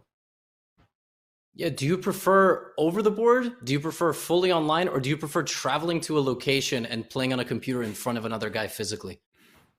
I mean, I have formats. to say I don't know what the format is. I've heard both. Like I think I heard from Fabiano that we're playing on computer screens. I think I heard from Leonard Oots or Otes, however you pronounce his name, that we're playing on DGT boards. So I really don't have any idea what's going on exactly. So I'll just see how it goes. But I do think that after long periods of time, it is a little bit odd playing on the board. I definitely felt it when I played in St. Louis in the Rapid and Blitz. Maybe it's about a month ago now. It seemed a little bit odd playing over the board where it wasn't Blitz chess. So I think it depends on what I've been playing a lot of recently. Sounds good. Yeah, go, Robert. Yeah, no, I mean, Hikaru, your schedule always is busy. You're seemingly mopping up events left and right, including a double Title Tuesday victory. So, always great to see you participating. And this was a tremendous match. We heard from you saying you could have done a few things better here and there, but ultimately you are the person moving through, and it was a great showing. So congratulations, Hikaru. Thank you, guys. Thank you so much. Yes, all right. Well, Hikaru Nakamura has made his way through against Leinier Dominguez. We'll show you the bracket once more. He takes down Rodrigo Vasquez, David Navarra, and Leinier Dominguez. So Levy, he's always a powerhouse, but Hikaru just showed his best chess when he needed it today. Yeah, I like how he and Leinier are the same seed. I know they became. And welcome back, everyone, to the Chess.com Chess Global Championship. And we are back with the man, the myth, the legend, Hikaru. Congratulations on winning your match against Leinier Dominguez and moving on to the Final 8 in Toronto. What are your first thoughts after this match? Yeah, I mean, it seems much smoother when all is said and done than it actually was in reality. But I felt like I played well. I played well when I was under pressure, and I'm just happy. And I know I lost my train of thought there, but it was really nice to win. And I know, again, everything worked out, but there were definitely some moments, like game 3 in particular was completely insane. Like I said, there was this moment in the opening where suddenly I needed to use the restroom, and I think Wesley actually yesterday got up during the games a couple of times, and like it was okay, but. I mean, I was sort of in the mood where I could do it, but then, then you never know what someone's going to say. And so you just kind of want to avoid that. So I didn't actually go and use the restroom, which probably was a big mistake. So I got into some trouble in the late middle game. But I saved that. In the fourth game, I think I was probably much worse at not losing at some point, but I thought I played well when it mattered. Did it feel, Hikaru? Oh, I'm sorry, Benjamin. Did it feel like go ahead, good. Like Leinier was like really well prepared in the openings today? Was that your impression? Yeah, I mean, he obviously spent a lot of time preparing. He has a serious tournament, the U.S. Championship coming up, so it makes a lot of sense that he's been looking at chess, unlike me. So I wasn't really all that surprising that he was so well prepared. Although I have to say, I was kind of shocked in the first game that he blitzed out this whole line that I had looked at. I mean, I hadn't looked at Rook C8, but I looked at castles. I was just kind of shocked that he blitzed everything out. So. Played well, but I mean, I was able to unwind. I felt like once I won that first game with White, it was going to be tough for him for sure. Right, and I think then in the next game you held a very comfortable draw with the black pieces. What do you make of his decision? Because we thought when he was up 8 minutes against 4, the position was equal, but we felt that he should go for it with Queen A6. Wait, given sorry, the fact that he's down a point. Sorry, in game 2. Position? Queen A6 where? Sorry. So you mean right yeah, here. but it's very tricky because I thought if he goes, the first thing is though I was completely out of my mind because I thought I was just winning when I played knight e4. I just missed queen takes b7 for some reason. Like I queen f5, queen d2 wins, and for some reason I just missed that he has queen takes b7. So I actually thought after knight e4 I was just about to win the game and win the match, and then I suddenly realized it wasn't clear at all. But if he plays queen a6, I think I go queen d2. I think Queen d2 and queen d4. Yeah, we thought black is completely fine here, but we thought given the fact that he's up 8 minutes and down a point in the match, we thought that he should go for it. I mean, maybe he should, but the problem is you can also lose this if you're not careful. Like, I mean, again, is G4, if G4 is really the only move here, where White's not worse, I mean, if that's really the only move, you've just lost the first game. I mean, it's very hard to criticize him. Very hard to criticize him for not playing on, because that, I mean, yeah, with the computer you can see it's fine, but if you don't have the computer, like, I mean, I thought his decision was, I thought his decision actually made sense objectively, unless there's a concrete plan. So I actually thought it was the right decision objectively by him there. What I thought was not right was the opening choice in the second game. So he basically played one of the memory test lines where if I remember everything, I'll be completely fine. And if I don't, I'll lose. And I don't know, somehow after losing the first game, I don't really like that strategy. I think if we had drawn the first game, it would have made a lot more sense. But having lost the first game, I thought it was a little bit questionable. Right. Yeah, his opening choice in game 4 seemed definitely much more testing. And then in game 3, we thought that you got into a little bit of trouble from the very beginning. What are your thoughts? I mean, because basically I had to, like I said, I had to go use the Russian. Now, this position, yeah, there's like E3, Knight D2, all these things. I mean, I looked at this in like 2011. I remember this very well. I think I was in France. I was playing like some EPT or some poker event, and then like before I went to go play, I was looking at all these lines because at the time I was working with Gary Kasparov, and so I couldn't quite remember what I was really trying to do here, and so I played knight d2. It's also, I think, a little bit similar to a game I had against Alex Lenderman, a U.S. Championship. It's different, of course, but I just couldn't remember. I thought, okay, whatever, why not just play it? And it's probably not a good move objectively, but I didn't get into trouble. Right. Yeah. After this, you pretty much got a good position right away. Well, I mean, this is a bit, but I mean, h4 was ridiculous. Like, I'm up a point in the match here after queen e7. Like, I'm up a point in the match here after queen d4, queen e7, right? Like, I'm not even, I know there are other moves that are probably good for it, but I'm up a point in the match. And so to play h4 here is just insane because for some reason after h4, I thought he would go g4, but he can actually just take. But see, the point was I wanted to go bishop d6 now. And then like h4, yeah, so, okay, yeah. So I mean, this is the order I should have done, and then h4, g4, g3. And white is just better. I mean, I'm not saying it's like winning or anything, but it's very pleasant, zero risk, and it's the dream. It's what you want. But then I played the wrong order with h4 first, and of course he took on g3, and I mean, maybe I still was okay, but I think it's probably too hard for a human to play. Probably for a computer, it's fine, but I kind of drifted, and I mean, I was a little bit lucky, I think, at the end to be able to make the draw, but I did save it. And in your final game, Hikaru, you followed your game with him from the St. Louis Rapid for 19 moves. And I mean, what do you think about that? Like, kind of going that far along something that you've already played, and giving him a chance to surprise you, like. Yeah, I mean, obviously it's my own fault. I just simply forgot that we'd play this line in St. Louis like a month ago. And so I looked at a bunch of other stuff, like, Navarra played a different line. I looked at that. I looked at a couple different lines. And I forgot that he played Bishop B2. And then as soon as he did, I'm like, okay. And then I just thought, okay, well, at least I can play 19 quick moves. And I did have a good position last time. So I thought, why not? Now, of course, that's probably insane, but I made it work.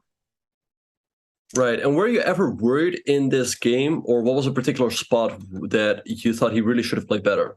I mean, I thought after queen d8, I thought f4 was very strong. Maybe I'm crazy, but I thought f4, or no, sorry, rook b1, rook b8, f4. Sorry, rook b1, rook b8, f4. I thought f4 was very strong here. But like rook f1, rook f3, or queen g4. I mean, yeah, again, maybe a computer can just say it's not all that special, but for a human after like rook f1 and queen h5, I mean, it looks really, really scary. Really yeah, no, that's also what we thought. We thought when you got the bishop to f8, it should have been all right. And g3, king g2 felt a little bit too slow. But also later on, when he got the rooks to b7 and b5, was that a position you were? I mean, I thought f4 was a big mistake when he did it, actually, because I felt like, to me, when he played this whole f4 line, maybe the computer likes it, but it felt like when he goes f4 and I take and he takes, he really has to prove it. Like if he lets it, if he isn't really, really precise, I think the advantage is just gone. Wow. Okay. But yeah, it felt like he had to prove it now, and he was getting low on time, and I think f4 is just a very poor practical decision. So after that, I didn't really feel like it was all that dangerous. Maybe when he had the rook on b5 for a moment, I thought it was scary, but yeah, somewhere around here, b8 was very odd. What we were wondering why not a5, right? Because we didn't really see move for black. Sure, but a5, I can then go like rook a6, I think. I mean, again, if I get knight c6, oh, this is just losing. Oh, rooks. I guess you cut off the rook and then some sort of king side and then attack. There's the whole attack on the king side again, right? With the knife on f5. That's quite nice. I didn't even think about that. No, I thought rook b8 made sense, except for the fact that, again, when he goes rook b8, he has to prove that it's winning. Because if he's not very precise, again, one less piece on the board, there isn't going to be an attack on the king side. And I thought rook b7 was a huge blunder. I mean, maybe it's still okay, but I think after rook b7, there was just no chance. He somehow has to try and do something with the a pawn. Yeah, around here we were pretty confident in your chances, especially given the time situation, and also white has given away the bigger part of his advantage. Exactly. Yeah. So again, I mean, it just seems, it's just there's it all worked out at this point. And like I said, he was getting low on time. And that's pretty much the story of Rapid and Blitz, whereas in Classical, it's quite the opposite. I mean, if he has 20 minutes to think, he probably wins this game against me. Yeah. So Hikaru, remind us, what is the next event that you're playing in? So I'll be playing in the Fisher Random World Championship that's in Iceland, Reykjavik, I believe at the end of October, like October 24th to 30th or something. And then there's a CGC in Toronto right after that. So I'll be figuring out tickets and everything later on. Also, though, I did want to add one thing, because there was one moment where to make matters worse, like my mouse stopped working during the game. Like I don't know if it's because with my foot I moved the cord or what happened, but the USB connector, it just stopped working. And so like I lost probably a minute and a half somewhere. And so I just had to take it out and plug it in directly into the computer. And it just like, I mean, it was insane. Cause I know people were wondering about that as well. So I thought I'd point that out. It was just like, yeah, crazy. But yeah, that seems pretty scary. Yeah, I mean, my mouse has run out of power. No, but it wasn't power. It was literally Right. the USB cord, because I have it, because basically I have it plugged into like a multi-connector one, because like when I play the RCC, I have the second webcam, whereas with Zoom, you obviously can't connect to the call with two webcams from the same device. So like you have to use a phone or an iPad, and you can only use one. So I realized, okay, well, I'm just going to unplug it and just plug the mouse cord directly in, and luckily it started working again. Okay, very good. So, Hikaru, we got 3 Americans into the finals of the Global Chess Championships. It could have been 4, but unfortunately, Fabiano did not make it through against Andrejkin today. I mean, it's the story of Fabiano's year. I mean, every time he plays Andrejkin gets incredibly lucky. I mean, but to be fair though, that was it the second game? Like, it's funny because right when my first game ended, when you stop the screen share, you see like I could see Andrejkin's screen. Yeah, and it's like I went to use the restaurant. I thought, okay, probably it's going to be some kind of draw. And in my mind, I was like, wait a second, but can't you go Rook H2? And after Rook G8, doesn't Rook H2 win? Yeah, Rook H2 wins. It's quite incredible. Moves, yeah. Because you have the check on A2, right? Yeah. And so like in my mind, I kind of like when I went to the restaurant, I was thinking, I was like, Rook A2, and then I come back and I saw that it was a draw instead. I mean, very, very unfortunate for Fabiano. It seems like nothing quite goes right. On the other hand, Fabiano got extremely lucky in his first match against the Ukrainian. I forget his name. Kravtsev. I mean, he was down 1-0. He should have lost the second game. It was Rook and Knight versus Rook, and then Kravtsev lost Rook H3, Rook A3. So Fabiano could have lost in the first round, to be fair. So it's all relative. But yeah, it's a little bit sad not to see Fabiano going to Toronto. But yeah, I mean, who's there? Levon's there. I'm there. Wesley's there. The usual suspects. Yeah, some good American representation anyway. Yeah, exactly. So it'll be fun, obviously. I think I'm the only, well, maybe there's Nepo who will go to both, but I think I'm probably the only person going to both. Or no, Wesley also, sorry. Wesley's going to both as well. He's going to Iceland and then Toronto, but it'll be fun. It's, again, I wanted to make it to the final 8, so I get to at least take a vacation from streaming. So it's all good. Okay, nice. And yeah, the US Championship is also going to start in a couple of days. Of course, we wish Thank you. Irina good luck there. But what are your thoughts about that tournament? I mean, it's going to be pretty interesting to follow, to say the least. Yeah, we'll see what happens, and we'll see what happens this week. I guess you'll make some more videos on it. Most likely, yeah. So we'll see though. All right. But we're getting confirmation. Oh, go ahead. Benjamin. Oh, sorry. I was saying we're getting confirmation. Nepo is the last wildcard for the Future Random World Championships. Correct. Thanks. Yes. Correct. Not Yeah, coming I'm aware of that. I mean, like, he's definitely deserving. But to be honest, after Fabiano's performance, winning the 960 event in St. Louis, to me, it feels like probably should have gone to either Fabiano or Ali Reza. That's my personal opinion, but it is what it is. So we'll see what happens. And again, Irina, good luck in the US Championship. I mean, do you hold the full record already or not? Nope. You got to get to at least 10. Took $5. Okay. Yeah, I think you got into 10 to get the record. Yeah. Okay, so 2 more. Yes. Well, good luck. Good luck in the US Championship. Yeah, Thanks. good I'm luck, looking Irina. forward to it. And yeah, I guess I got a little bit more packing to do in my before the car arrives. Are you leaving? You're leaving today? Yeah, I'm leaving in less than an hour. I gotta get myself together. Wow. Yeah. All right. Well, I mean, good luck, and we'll definitely be following and rooting for you. Thank you. Thank you, guys. And I have one more question. So, Hikaru, you're going to TwitchCon. Are you looking forward to meet any streamers in particular? I'm not going to TwitchCon. I was originally going to go, but I'm not going. No, I have other engagements, so I can't quite go this time. But if I was going, it would have been fun. But it's, I'm so busy with everything. Like, I play Title Tuesday. I've got chess on Tuesday, Wednesday, like Thursday night football. It was just going to end up being too much for me. So I'm not actually going when all is said and done. But hopefully in the future, I'll be able to do a meet and greet somewhere during one of the chess events in the near future. Resubbed for 3 months. GL. That sounds good, Hikaru. So congratulations today. We're really happy you made it into the finals in Toronto for the Global Chess Championships. And we'll be seeing you play the Fisher Random at the end of the month. And good luck there. Thank you guys. Have a good one. Yeah, have a good one. Bye. Bye. Techfish just All right, subscribed. Benjamin. Well, it was a good day for Hikaru. As he said, he had a pretty smooth day, although there were it could have been rougher from the positions that he had, but overall it felt quite smooth and convincing today. Yeah, I think the first two games were really good, right? He won that first game with the white piece, then a very comfortable draw with black. Game 3 was quite up and down, so draw was a good result. And in game 4, it was also looking tough, but I think overall his defensive resources are really good, right? He's always keeping in a tie match and just always finds a way to get out of the complications. So I think overall a deserved victory, and I'm looking forward to see how he will do in Toronto. Yeah, and I'm looking forward to playing some chess. I'm really looking forward to sitting back at the board again. It's my first tournament since the Olympiad. So it's not been too long of a break, right? That one ended in August, and yeah, it's maybe like maybe it's less than 2 months.